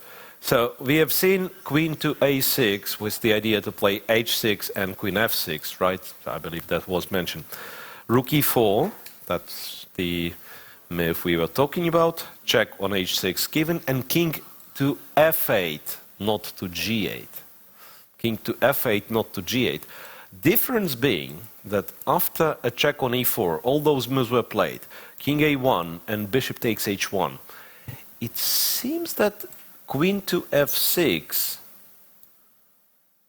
which was our move in king g8 line, right? And over there it was threatening checkmate in 1. But with king on f8, it does seem that it can be answered with a bishop move to e4, for instance, where the bishop still guards the rook on a8, so queen h8 is nothing because of king e7.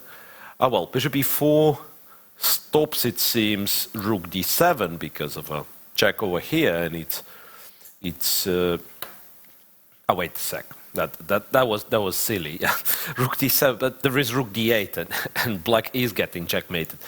So I was looking for the right square for this bishop to retreat, and it has to be bishop c6. Yeah, bishop c6. Bishop e4 stupid, but bishop c6 works. Bishop c6 works. So now, check from h8, it's king e7. Check from d8. You swap over here, and you go bishop e8, keeping an extra piece. So after bishop h1, as much as David Navarro likes to play queen f6, I'm not sure if it is possible. And yeah, and if you capture the bishop, guess what? Queen b6 trades the queens. Black will be a pawn up with very good chance to convert this one.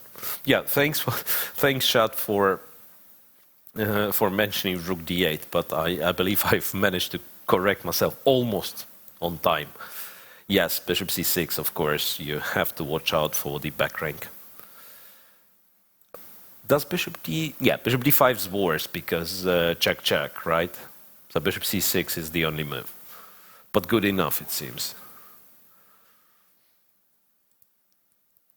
So it does seem to be that he will have to take, and then after queen b6, you are trading the... Black's is in a perfect shape, right? King to e7 will guard the d file in case of rook d1, just play king e7, everything's protected, and then the threat is actually to play rook d8 because rook, if you trade the rooks, you're just lost with white.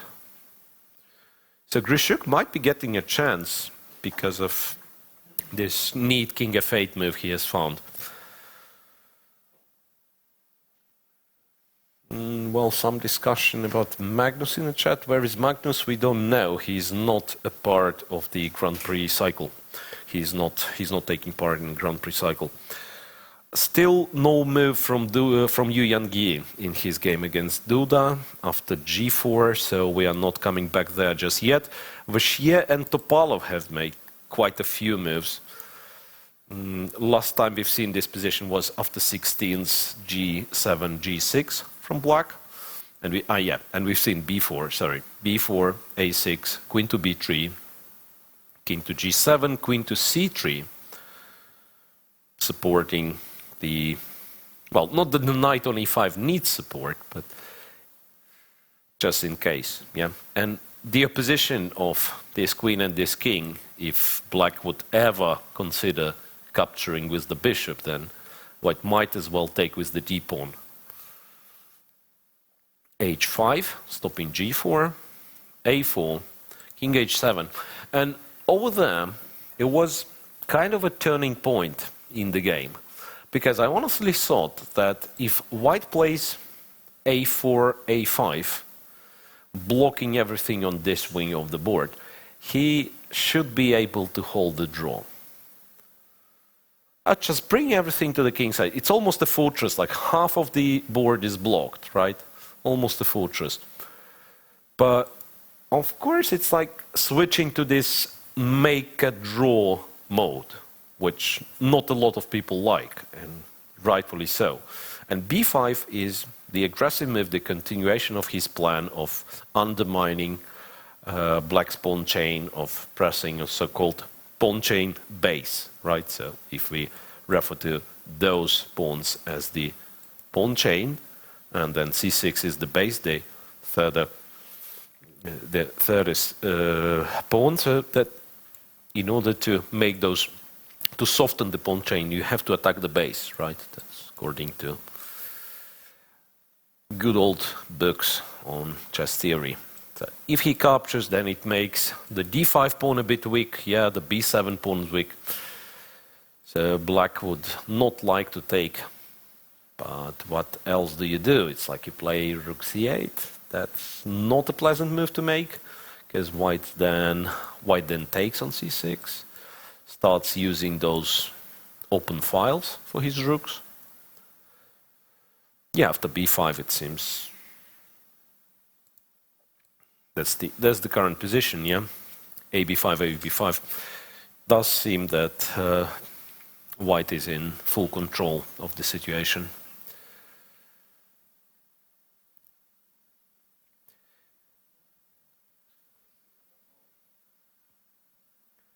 Yeah, it's kind of really problematic for Topalov. He's no longer on time with any kind of active play on the king side, it seems, because c6 is hanging.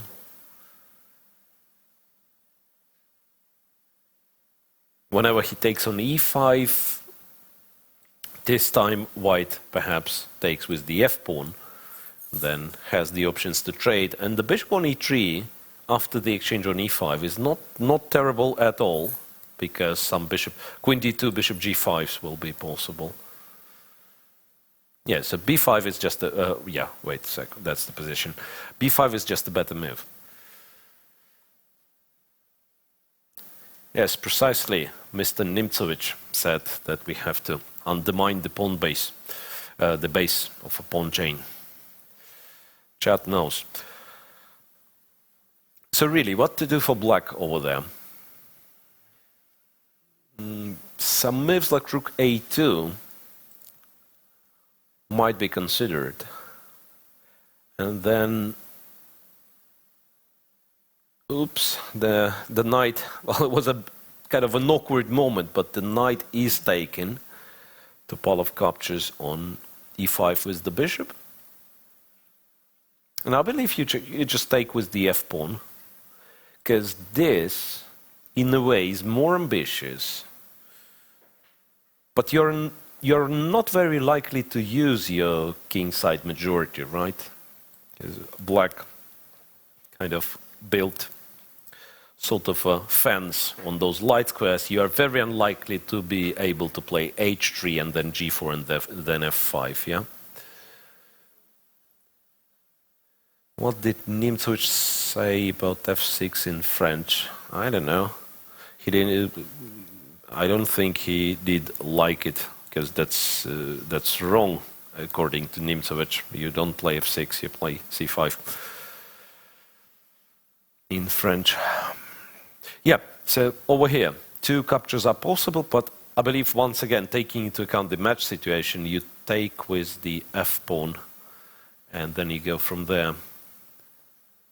Let's see what Maxim Vachier-Lagrave will end up doing. Because if you, yeah, d takes, then black would have such ideas. Bishop to f5 and then move the knight to e6. It's time consuming, but when it is there, it will, you know, support d4, apply some pressure on c5 and f4 as well. So all in all, as white has to keep the game somewhat simpler, I believe that's the better choice. Bishop g4. So an attempt to simplify, I mean, to swap the light square bishops and leave white with the bishop on e3. So in this scenario, for instance, a swap on g4 happens, white, say, captures there, starts trading the rooks, black takes on f8 with the knight and then puts it on e6. It might be a bit awkward for white, this particular one.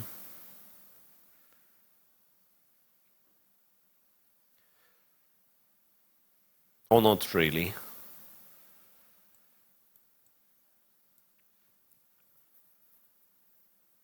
You might want to play rook f1, rook f6.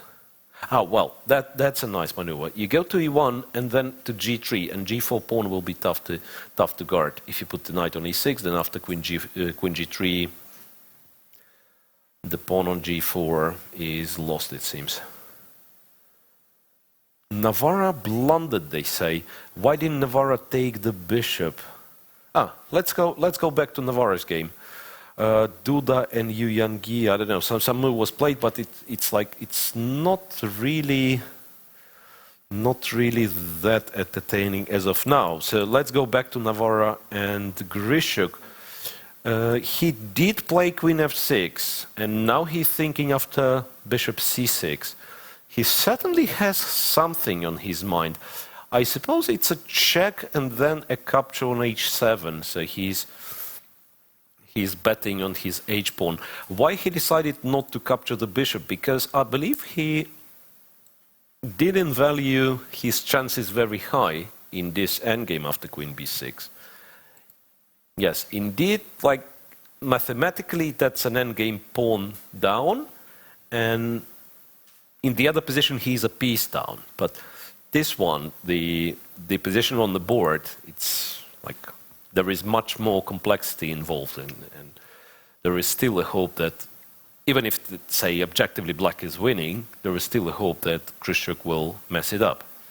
While, you know, in the other endgame, in this endgame position, in the other line, it's just like, basically, it's very easy to play for black.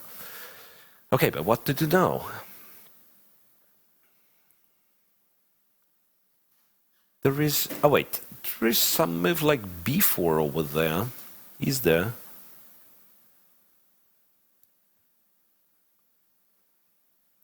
Where the queen is going after b4? Because queen c4 would allow some nasty checks, right? Or maybe from h8, just to limit black's options. So black has to go to e7 and then from e5. But then you go there, right? Queen c7, you hide on f8. Yeah, it does seem to be completely winning. Yeah, that's like a really strange choice, but at the same time understandable if he... So perhaps the strange choice was to go for this queen a6 line, because from thereafter doesn't seem to be all that many options, and the moment he was thinking here, I don't think he was calculating queen f6. He was trying to understand how realistic his chances would be in the endgame after rook h1, and then decided that, yeah, not very likely to save this one, and then you just go for a gamble with queen f6. Bishop c6 played. So yeah, b4 doesn't seem to work. The other thing is you can give a check and collect h7, hoping for queen g7 and h7, but queen e5 seemingly puts an end to white's challenge. The queen is trapped, right? And after queen g7, you just trade and eliminate the last remaining pawn. Yeah, so yeah, I don't see the way out after bishop c6. -4 according to engine, as I was told in the chat, and thanks for keeping me updated. Yeah, I don't really understand what happened. Indeed, he could still try to fight in this endgame, even though it does seem to be hopeless. Yeah, maybe he's going to play some, you know, some crazy stuff like this. Queen c4. Yeah, but queen c4, queen e6 seems to be so easy, right? It's not like you are getting confused by that one. Queen c4 is like the only move to keep the game alive. Yeah, but then check here, queen e6. And it's like one check left, either c5 or c7. So Grishuk might be through. Might be that in the upper part of a bracket we will have both matches finished. If Maxim will hold the draw against Topalov, if Grishuk will win against Navarro. So indeed it will be the semi-final we were talking about, Grishuk against Maxim Vachier-Lagrave. While it's far less clear in the lower part of the bracket. Rook d4. What? Rook d4 as the move suggestion over there. Is it rook d4 immediately or after? Grishuk needs to find a couple of precise moves. Yes, indeed he does. Rook d4, what does it do? Yeah, for a change, maybe I'll get one variation right. In case of rook d4, queen c1 seems to be winning. After king a2, you give a check on d5. b3 doesn't really work because of two checks like that, and then b3 pawn is falling with a check. So after bishop d5, you have to capture. Then it's a check over here. Doesn't matter where the king is going. You capture on d5, guard the rook, basically guard everything, just a rook up, right? So rook d4 doesn't really work.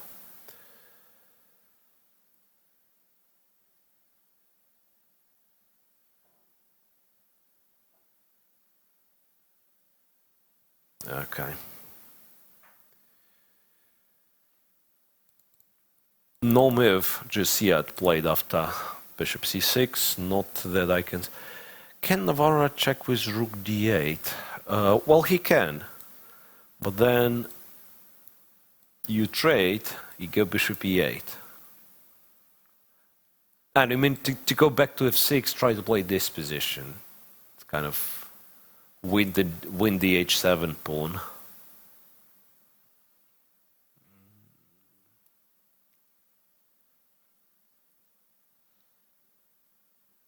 I'm not sure. Maybe that's his best chance, in fact.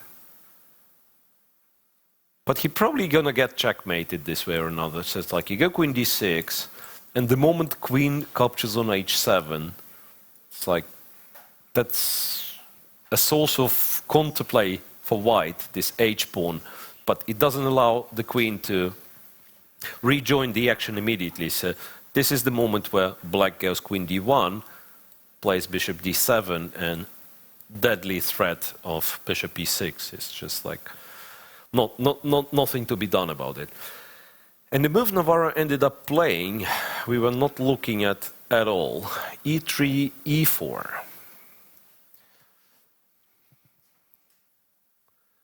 What's e3, e4 about? Not sure really. Where the pawn is going.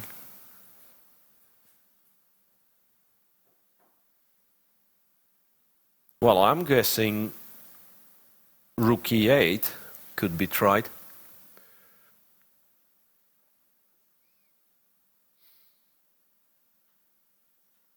I'm not seeing it. Is it right? Yeah, well, Grishuk is still not back at the board. Navarro is sitting. Duda missed chance to win. Is it for real? Let's go back. Let's check Duda and Yu Yangyi. I'm not sure if it's serious what you're saying in the chat, but let's revisit Duda's game against Yu Yangyi. Oh well, a lot of stuff has happened. In fact, after G4, Black spent enormous amount of time and finally has taken. Remember, guys, we were looking at rook a1, we were looking at bishop c6. We're not very happy with black's position. So Yu Yangyi captures the g4 pawn, but that means he kind of has to achieve some sort of a draw by force, right? Bishop c8, rook e7, king h6. Check here, g5. Bishop takes g5. And what was the moment Duda missed the chance? Or it was Guda, maybe it wasn't the guy from our tournament.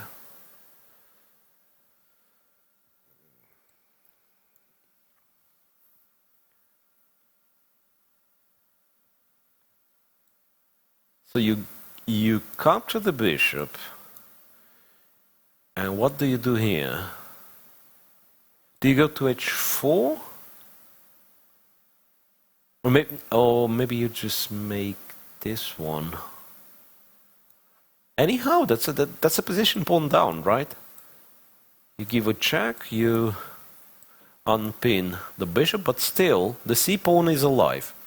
I do understand black's pieces are very active in this case, and black probably has a very, very good chance to escape. But Duda managed to get something out of it, at least. So that's the current position. It's move 30, so those two are very likely to reach the time control.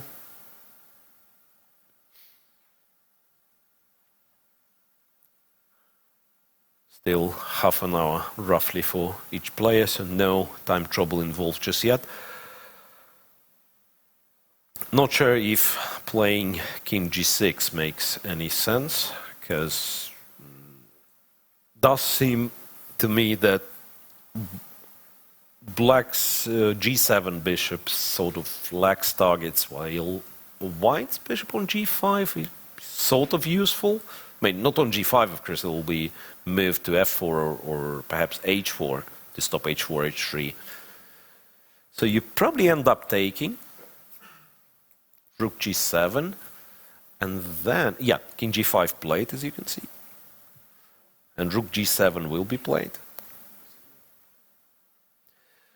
And meanwhile, yet another game finished. I believe a draw was agreed by Maxim Vasyelograph and Veselin Topalov. Once again, agreeing a draw means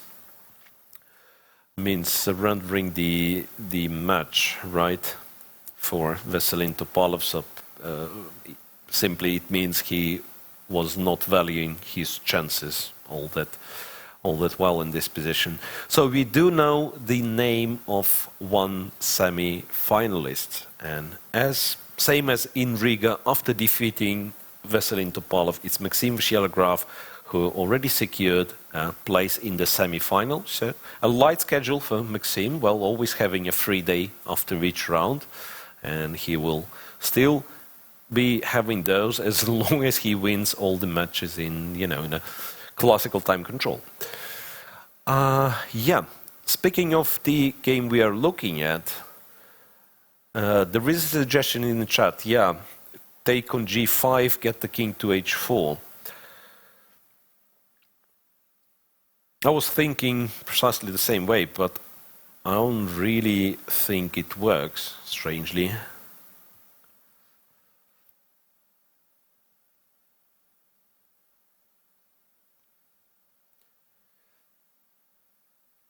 Yeah, so I don't know if a lot has changed in Topalov's game against Vasia. I don't really think so. So it's been a couple of moves played, and that'd be it.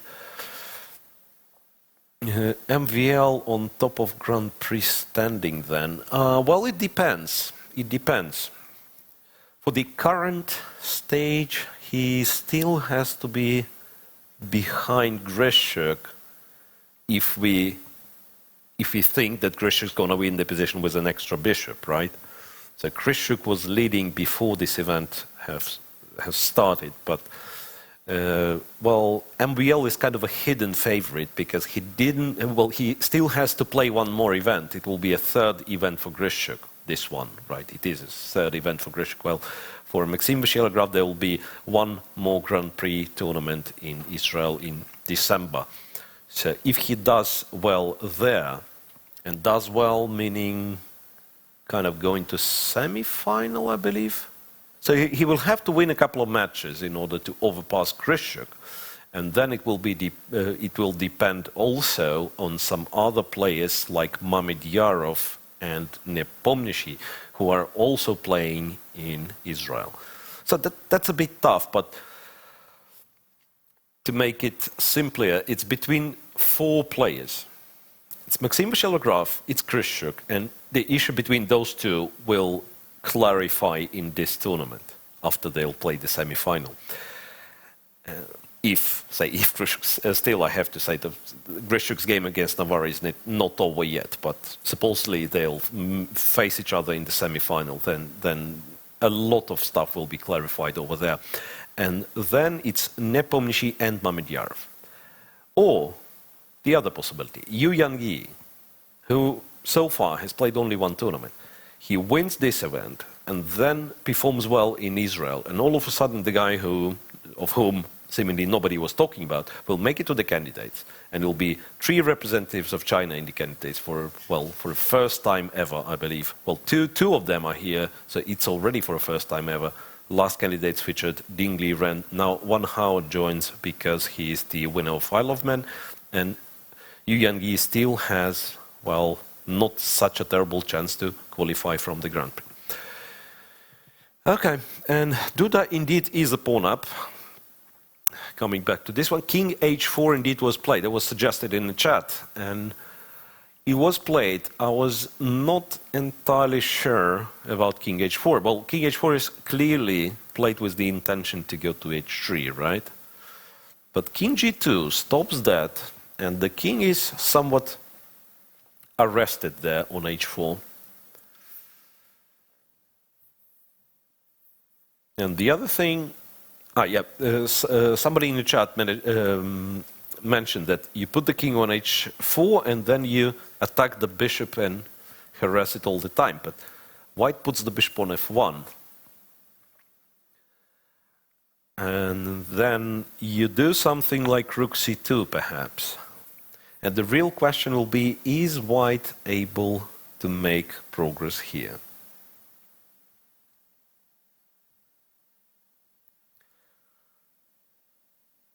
Moving the king doesn't really make all that much of a sense, right? Because there is Rook C1, this pin is terribly annoying. Bishop is not moving at all, the C pawn is not moving at all. And attacking the E4 pawn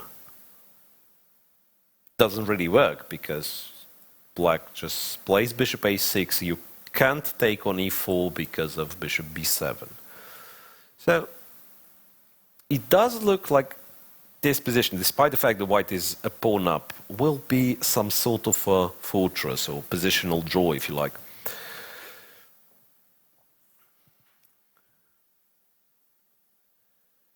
You need to keep the rooks on the board. Yes, precisely, because if black somehow trades the rooks, it'll be just, I believe, absolutely lost bishop's ending. Somewhat similar in a way to Maxim's game, Maxim Vachier-Lagrave's game against Wei in round 1. But over there, the number of pawns were equal, and here white even is a pawn up, so it's out of question. You do have to keep the rooks. Well, white decided to play it in a little bit different fashion, to go Rook G8 over there. Fair point, because King H3, I thought King H3 has to be prevented. King H3 doesn't really do anything, because King G1, and then a check from F1. Well, actually, this would be a terrible blunder, because counter check and then take the bishop on C8.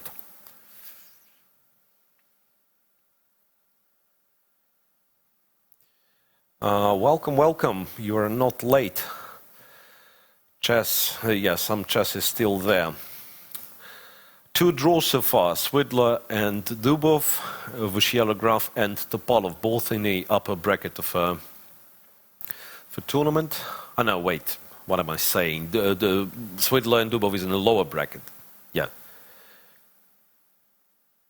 Kryschuk seemingly has a winning position. That's what Engine suggests. He's a piece up, but some complicated stuff, so we left him thinking.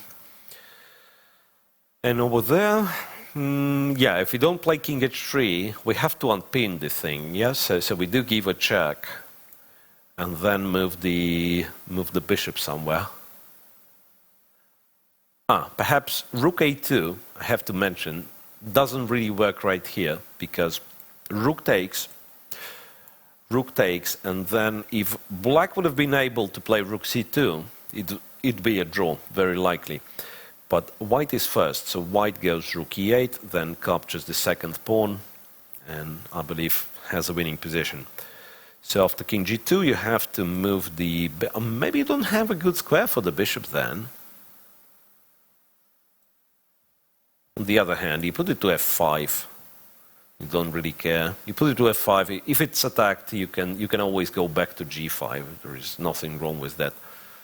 Yeah, it still does seem to be some sort of a fortress, because it's really, really hard for white. I mean, a lot of things have to be improved. Like, you can't prevent black rook landing behind the passed pawn. So it will be really, really tough to push the pawn forward unless you are able to get the king somewhere around d4, and this is not happening anytime soon. It's not happening at all, it seems. The king is really, really stuck over there. What you could try to do, now that I'm thinking, yeah, first you force the king away. So king goes to g5. What you could try to do is to go to d8 and then to play rook d1. Speculate. Remember, we were discussing that black basically is not allowed to trade the rooks. So why don't we speculate on that fact? Well, say black is fine with that. So he goes rook a2, king f1, puts the rook behind the passed pawn as we promised. Can white improve the position any further? Or maybe, maybe rook c2 is just a silly move. Maybe let's grab some more space on the king side with h4.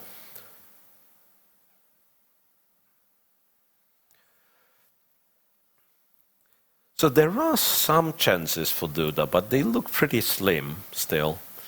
They look pretty slim. It does seem to be enough resources for black. What's white's move after king h3? It's king g1. It's king g1, and then a check on a1 is a mistake because of a counter check on f1.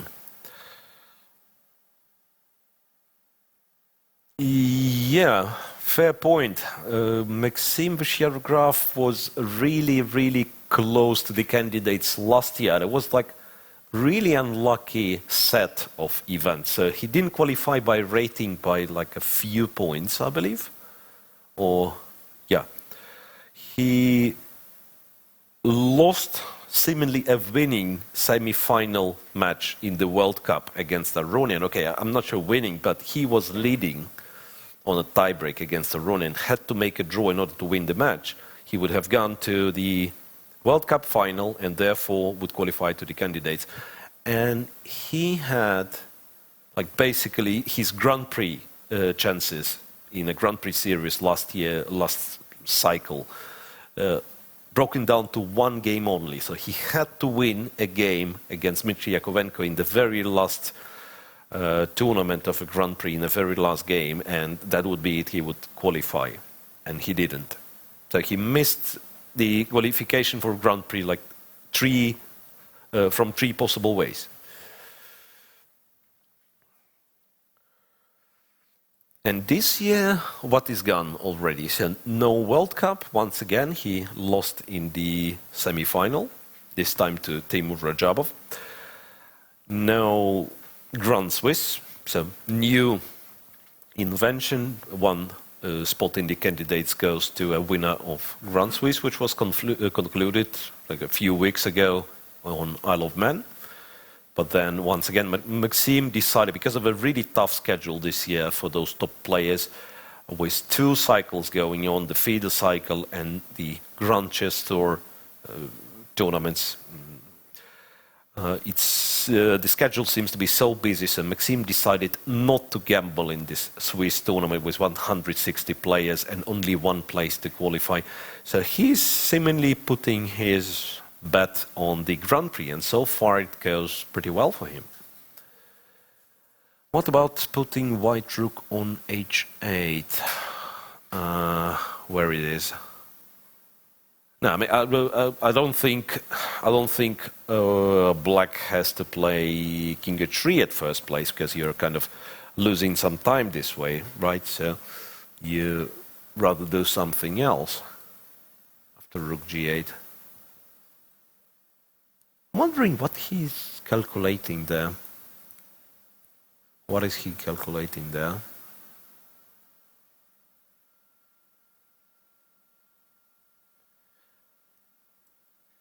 That was the line that we've concluded to be a possibility, right? Check and then put the bishop on f5. There was a suggestion to put the rook on h8. That kind of doesn't really change much, right? So black will be hovering around. Probably it's a good thing to do to force the bishop to f1, and then you put the rook here. And you chill, basically moving like rook c2, rook c1, and it's on white to demonstrate how he's achieving any kind of progress. Because I suspect even if... I mean, this way you just basically lose the c4 pawn. Let's somehow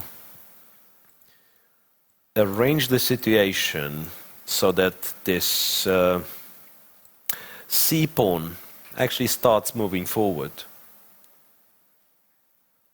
I believe it's still a draw, right? You do this. Might as well go back. No, the point I wanted to make is that this has to be a draw, perhaps, with king being as passive. After rook e5, you just go there, and you take. Has to be good enough for a draw. I mean, it might be a bit tricky, though, I agree, but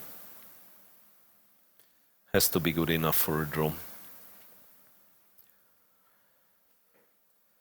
All right, so seemingly another critical position, at least Yu Yangyi feels like it, because it's for quite a long time there is no move from him after rook g8.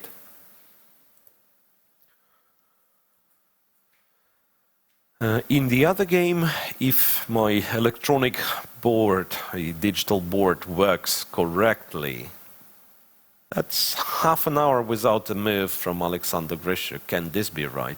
Grishuk should be down to like few minutes only.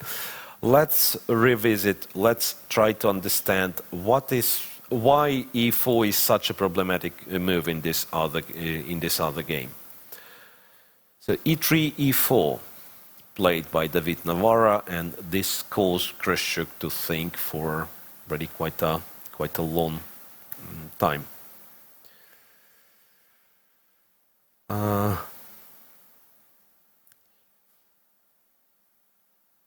What do you discuss, guys? Already eligible for the wild card? That's back to MVL and his chances for the candidates. Yes, indeed. After winning the match for the 3rd place at the World Cup, he is eligible for the wild card. So he's one of the possible nominees for these last remaining spot in the candidates after all the qualification events are finished. Okay, so e4, and Grishuk did play b4, leaving himself with 13 minutes, something like that. Yeah, so b4 trying to open the king a little, it seems.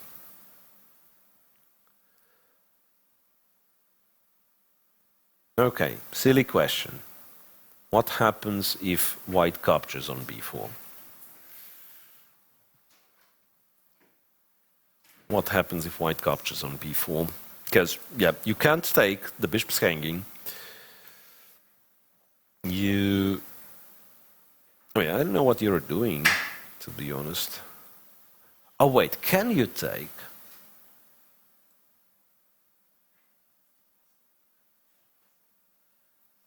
It can't be right, yeah? Ah, no. Disregard what I'm saying. For a second or so, I thought that this is winning for black, but it is not. I mean, basically, it's kind of a threat of checkmate in one. Rook d2, black takes the rook. Rook b1, it's queen a5, checkmate. Queen c3, ultimately, it's queen a4 winning the rook. But there's always something that screws up the nice idea. There's queen c2 and nothing. No. So apparently it's queen b5. Yeah. Apparently it's queen b5. And you still have to keep e5 under control, because even in my line, if there is no queen c6 for some mysterious reason, there is always a perpetual if black doesn't control e5 square. So that's important, right? So if white captures queen b5, is there a way to organize some sort of a perpetual?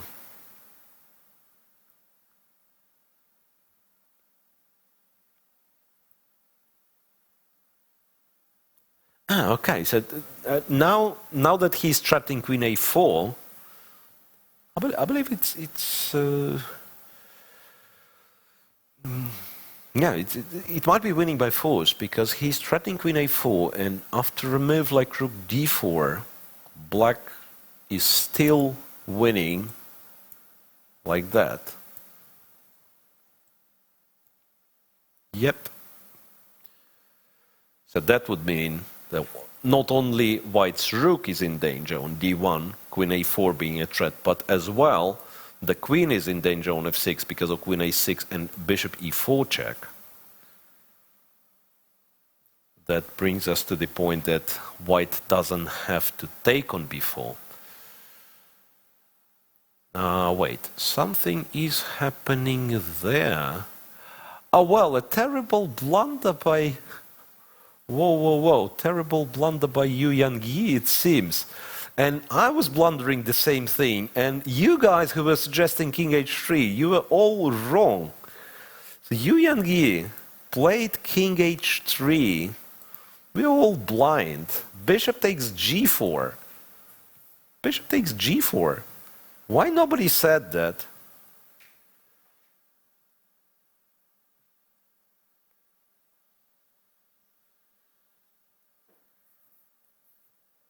Yeah, and it seems Yu Yang-yi will have no chance to qualify to candidates through the Grand Prix series because, well, the mystery revealed no move. No, I mean, that was terrible. I didn't want to spend so much time on this king h3 after realizing king g1 was there, and you would more or less be pushed to the same position, then bishop f1 would happen and so on. But blundering in one move, yeah, that's... what can we say? Duda got a bit lucky there. After rook g8, and black has spent quite a lot of, time. Black has spent quite a lot of time completely forgetting about this. This deserves to be put in a tactical book, because it's basically a kind of a two-move shot, right? You capture on g4. Is the calculation hard here? Not really, not for any of us, right? Bishop captures, you take the rook, the game finishes. Guess what? If you take with the pawn, it's checkmate in one move, rook h8. So it's easy when it's played. But to consider that white can take the pawn, which seems to be like kind of 2-3 times protected, yeah? Seems so obvious, yeah, absolutely. It's obvious when it's played. So it's one of those moves which are very easy to calculate, but hard to consider. Duda wins a lot of classical games with white, precisely, but at the same time, it has nothing to do with the color. His pieces could have been green in this situation. Like, I mean, if your opponent blunders in two moves, yeah, it has nothing to do moves, because when we talk about someone winning a lot of games with white, it's kind of we are implementing like a very strong opening preparation, and it's like it's always been like winning with white means the guy puts opening problems at a very early stage and so on, but it's not like that. Well, Yu Yangyi simply blundered.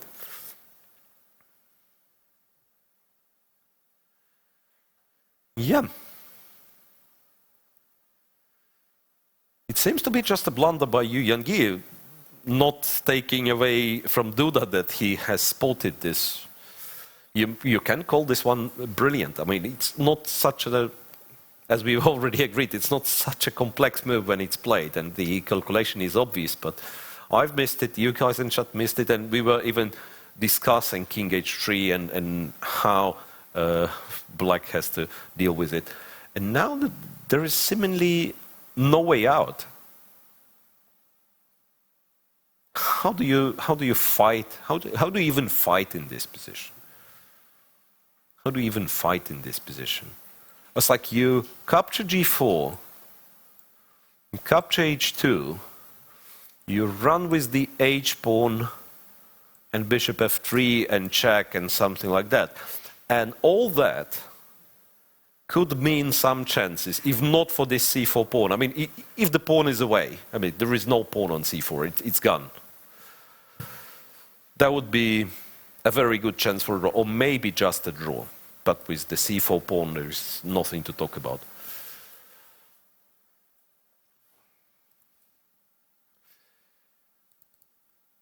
So it could be just honestly, just the last move in the game. And yeah, for this level of chess, we have to be honest. It's just a terrible blunder by Yu Yangyi. All of a sudden, we might have only one tiebreak tomorrow, because for Krishuk and Navarra, it did look at some point that Navarra was looking for trouble, and indeed he seemingly found one. But over there, it looked so peaceful and quiet. But kudos to Duda to first of all identifying that he's gonna have a chance after G4. So once again, coming back in this game, coming back to move 26. That was a very good point where he has played this G4. And while perhaps this move was not winning, like mathematically, objectively, it was not winning, but it put really a serious pressure on his opponent. So, until some point, it seemed that Yu Yangyi was holding his own. But honestly, here, unless I'm missing something serious, which I might, but I think Black would have had like really serious chances surviving. Well, wait. King H4, you guys suggesting after Bishop G4. No, the problem with King H4, he's taking with the bishop. Or you mean some... Oh, wow. That's funny.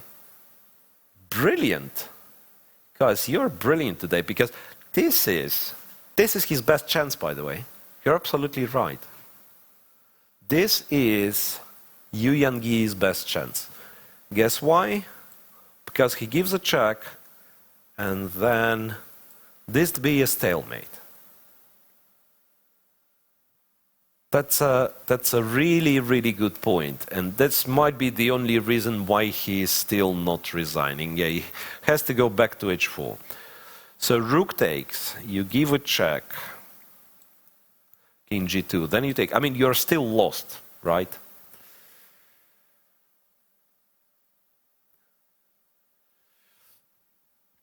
You're still lost out there. Because it's like rook endgame 2 pawns up. No, that's hopeless. You go there, you go to F4, you collect the last pawn. So after bishop G4, yeah, I mean you might try this one. You perhaps you're not resigning just yet, because this indeed does look like a desperado. This rook turns into desperado yeah, even king e2 doesn't really help, because you give this check and then you give checks along the second rank, right? You give a check there and then you give a check there. So it is a draw.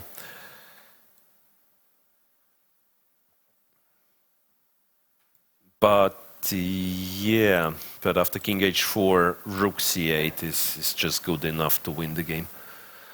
Yeah, why not to take c8 with the bishop? Because that's what we were discussing. Because now, like, all the squares taken from the black king, it's stalemated, and black's only task is to get rid of the rook, which he accomplishes by giving a check, then giving another check, and always, I don't care where the king is going, it's always going to be a check on second rank until you'll be forced to take the king, to take the rook with the king.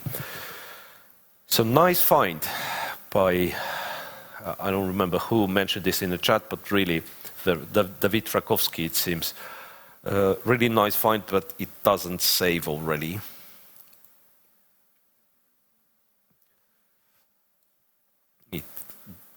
It doesn't really save the game, right? So let's wait for the next move by Yu Yangyi, if there will be one. He's down to 3 minutes, it seems. 3.5 minutes. The situation is desperate. Yeah, and if white captures with the rook, that's the way to win. We've looked at this one. If white captures with the rook, then it's then white is just completely winning. Yes, Duda will not fall for the stalemate, but still, anyway, it's a nice, it's a nice resource, and yeah, basically there's not much left for Duda to fall to after Yu Yangyi has blundered this bishop g4 thing. So in a way, we can say that Jan Krzysztof got a bit lucky in this game.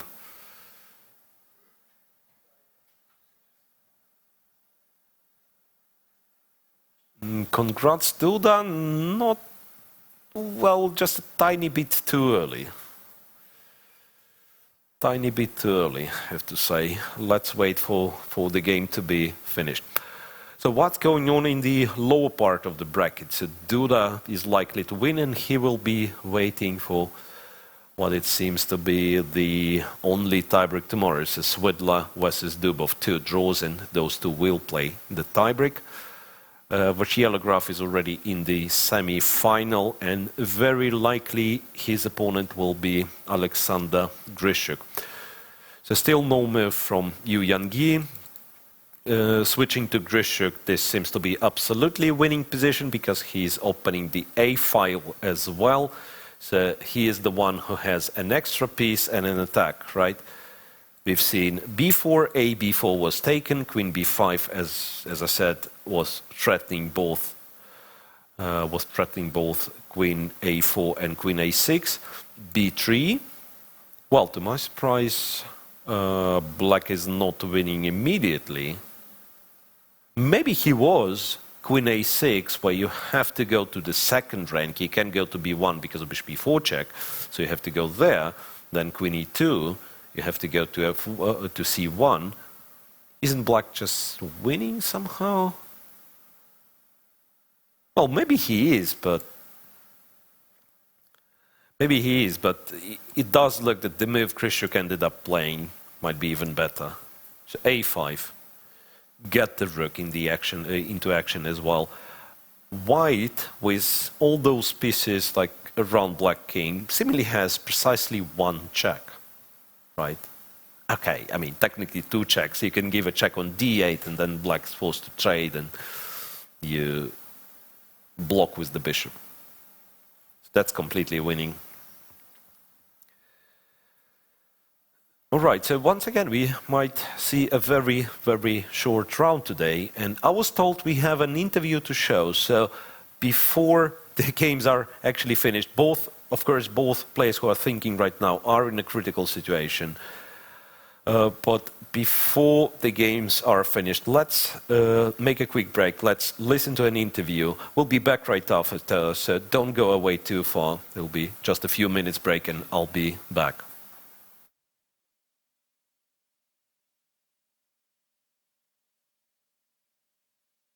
Welcome, Mr. Svitler. Welcome, Mr. Dubov. Second game of the second round, ended again in a draw between you both. Mr. Svitler, I would like to ask you first, how annoying is it to play against an opponent who is blitzing out basically the whole game?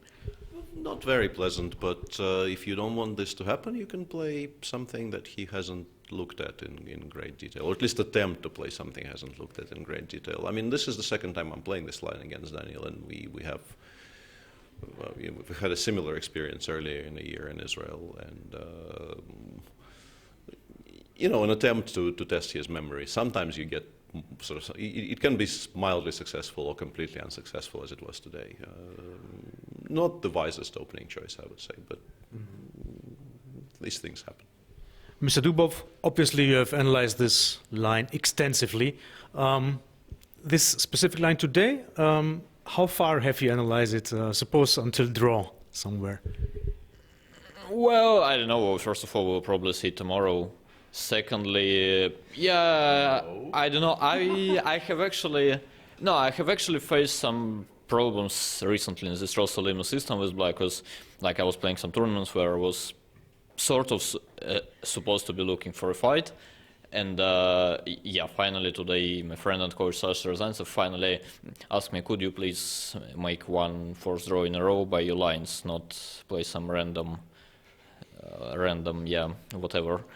And which I did. So it's kind of okay. I think if the game would continue, I wouldn't be too disappointed, because I basically knew till a draw. But in general, it's a very decent try from White, and I had it 2 years ago, and White was really far from getting all this stuff, and it seemed like we'll play it for 5 years till White will get to these positions. But now actually White is getting closer, and sometimes you have to remember it not till move 17 but till move 30, which today I was capable of doing at least. That's it. Is there any more to say to this game, because it ended quite fast in a draw, and what do you think, guys? Not a lot. In general, I knew this was probably not the greatest idea in the world, but on the other hand, you kind of feel, every now and again, you feel like playing the central line and actually asking the question. But Daniel is probably not the person to be asking that question to. Anish Giri played this line with White against Le Quang Lim in Romania a couple of days ago and won very convincingly. And his choice of opponent, I suspect, was slightly wiser. With all the greatest respect to Le Quang, Daniel is one of the leading experts on this line, and against him probably 1A3 is arguably a better choice, but what to do. Okay, maybe last question out of curiosity. Is this also part of your preparation? There are rumors that you're also working for Mr. Carlsen. Rumors, of course, everybody knows. Okay. Is it also part of this preparation still, all this Rosolimo stuff with black? Or is it something you don't want to reveal? No, I mean, I don't get the question. So what is the question? Was it prepared for the match? Yeah, for example. Then no comment, obviously. He did say 5 years, so... Yeah, actually, you could hear it. So the match was 1 year ago, or something. So it's, you can surmise that probably it was prepared slightly earlier than the match. But and also we would like to wave and say hello to our friend Boris Gelfand. Yeah, that is also true. Yeah. Okay, thanks a lot. See you tomorrow again.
So it is official during this interview with Svitla and Dubov. It became official. Jan Krzysztof Duda is in the semi-finals.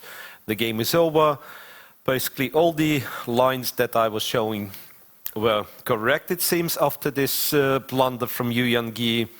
So, not wasting any more time, let's head to the last remaining game.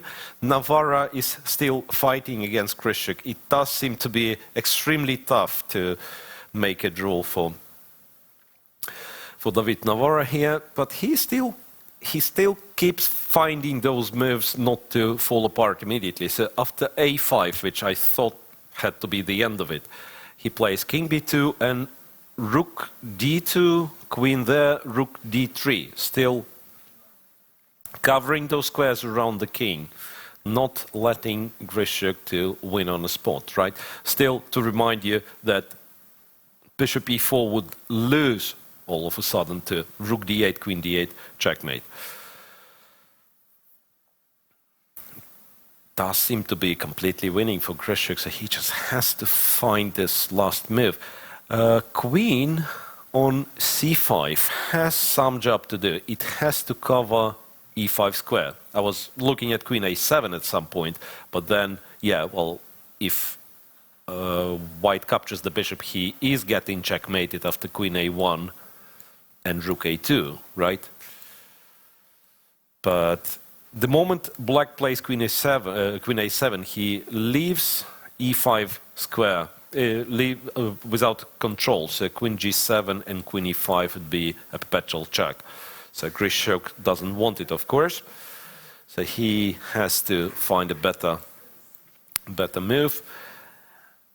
Wait a sec. How about queen a5 was the same idea? How about queen a5 was the same idea? Threatening a checkmate in 2, right? This time queen g7 is only one check because e5 is still under control.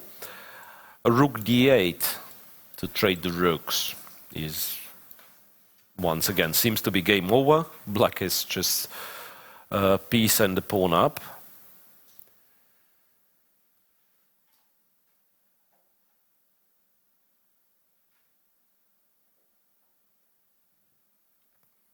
Yeah. So after queen a5, is there any move for white? And obviously, I mean, playing a move like king c1, you might avoid the checkmate, but after queen a1, trade of queens, it's all over, right? And for a change, after king c2, I mean, still the same queen a2, queen a1, queen straight is available, but what I want to mention that after bishop e4, it's no longer a checkmate on d8 because the rook is pinned. So queen a5 does seem to be winning, as I believe another few moves are. Let's see what Alexander Krysiak ends up playing. He's on 5 minutes or something, so not really a time trouble. So, now I have little doubt that only one tie-break match will be played tomorrow. Peter Svidler, who is known to be not bad at all in knockout systems, thanks to his tie-break skills, or used to be not bad at all. I don't know. I mean, I don't recall what has happened in this World Cup. He lost to Maxime Vachier-Lagrave, but it was a classical game, yeah? Lost a classical game. Yeah, but Svidler will play against Dubov, who is a current world rapid champion.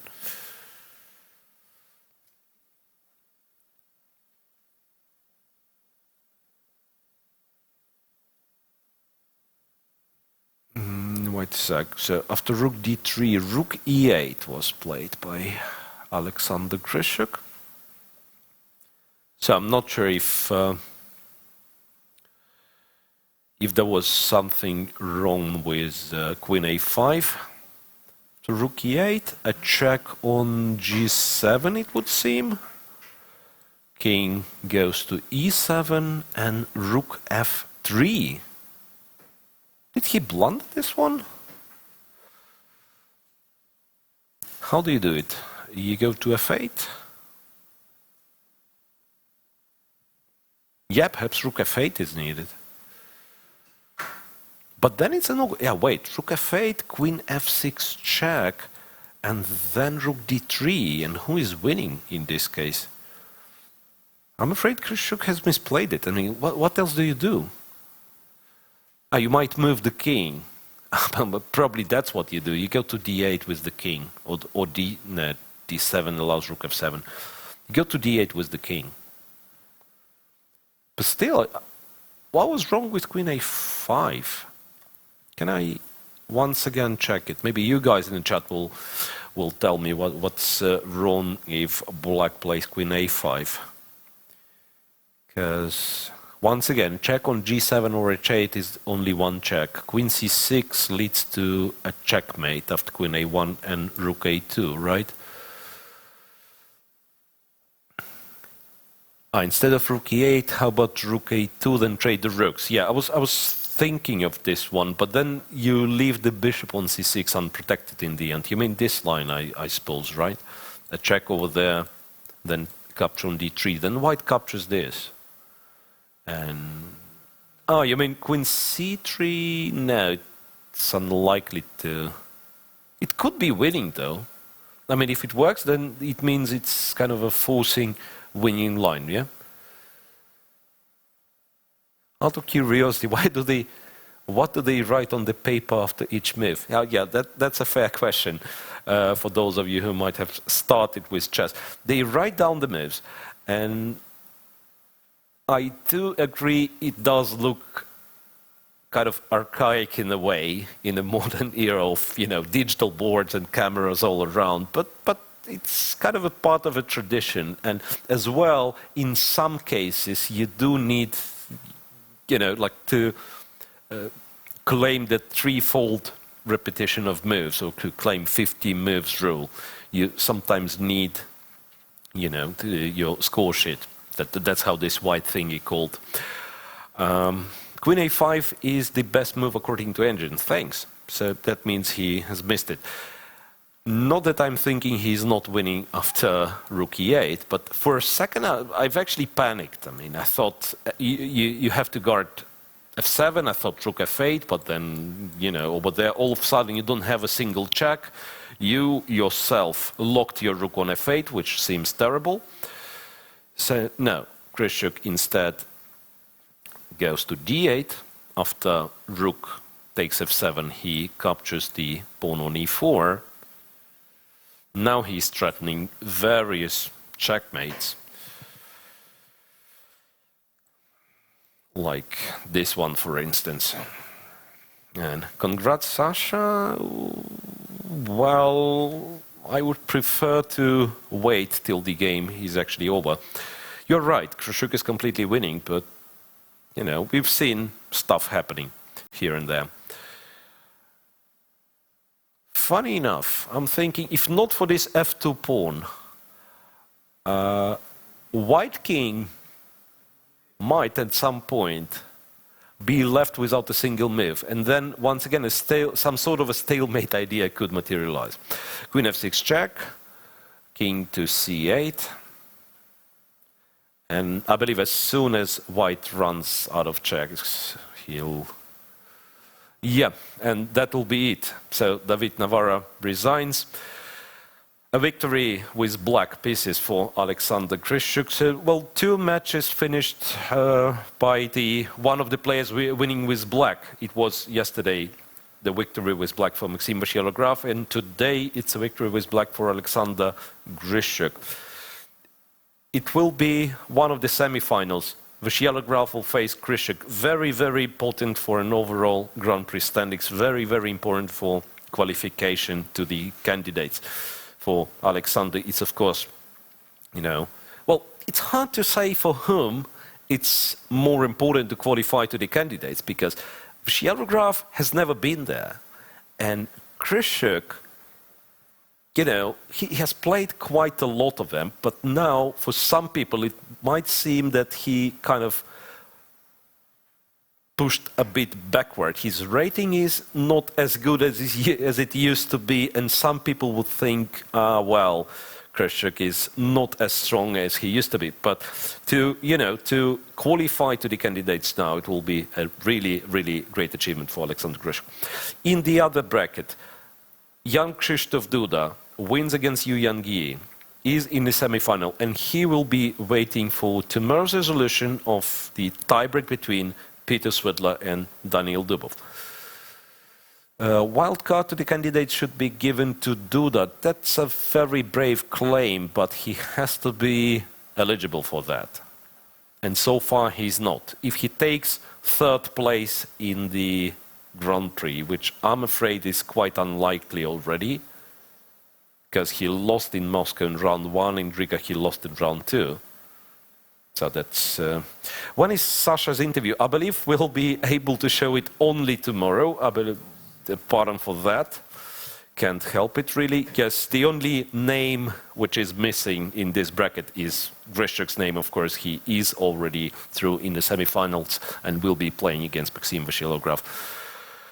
So that'll be it for today. Once again, before I actually sign off, thanks to all those who made this event possible. So once again, thanks to Fosagro, first and foremost, the official part, the global partner of the Grand Prix Series, the Algorand company, the blockchain company, the blockchain partner of the event, Pela Sietas Shipyard, the partner of, I believe, the leg in Hamburg, and then the cybersecurity partner of the entire cycle, Kaspersky. So I believe that will be it for today. Another a little bit shorter day in the office, but I'm not that much upset about it. And those two guys who made not that entertaining draw, Swidler and Dubov, will be back tomorrow for at least 2 more games in the rapid chess and possibly longer and even more exciting tiebreak. So stay tuned, guys. Will be it for today. Do not miss the interview with Maxim Vasilograf, and I'll be back tomorrow. Yeah, interview with both with Maxim Vasilograf and Veselin Topalov. And tomorrow, make sure to tune in 3 p.m. local time in Hamburg and adjust to your time zone accordingly for a tiebreak between Dubov and Swidler.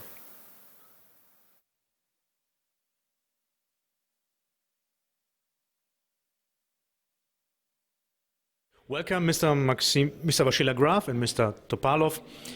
Your second game of the second round ended in a draw, which means Mr. Vasilograf is going to the next round, to the semifinals. Congrats, of course, Mr. Vasilograf.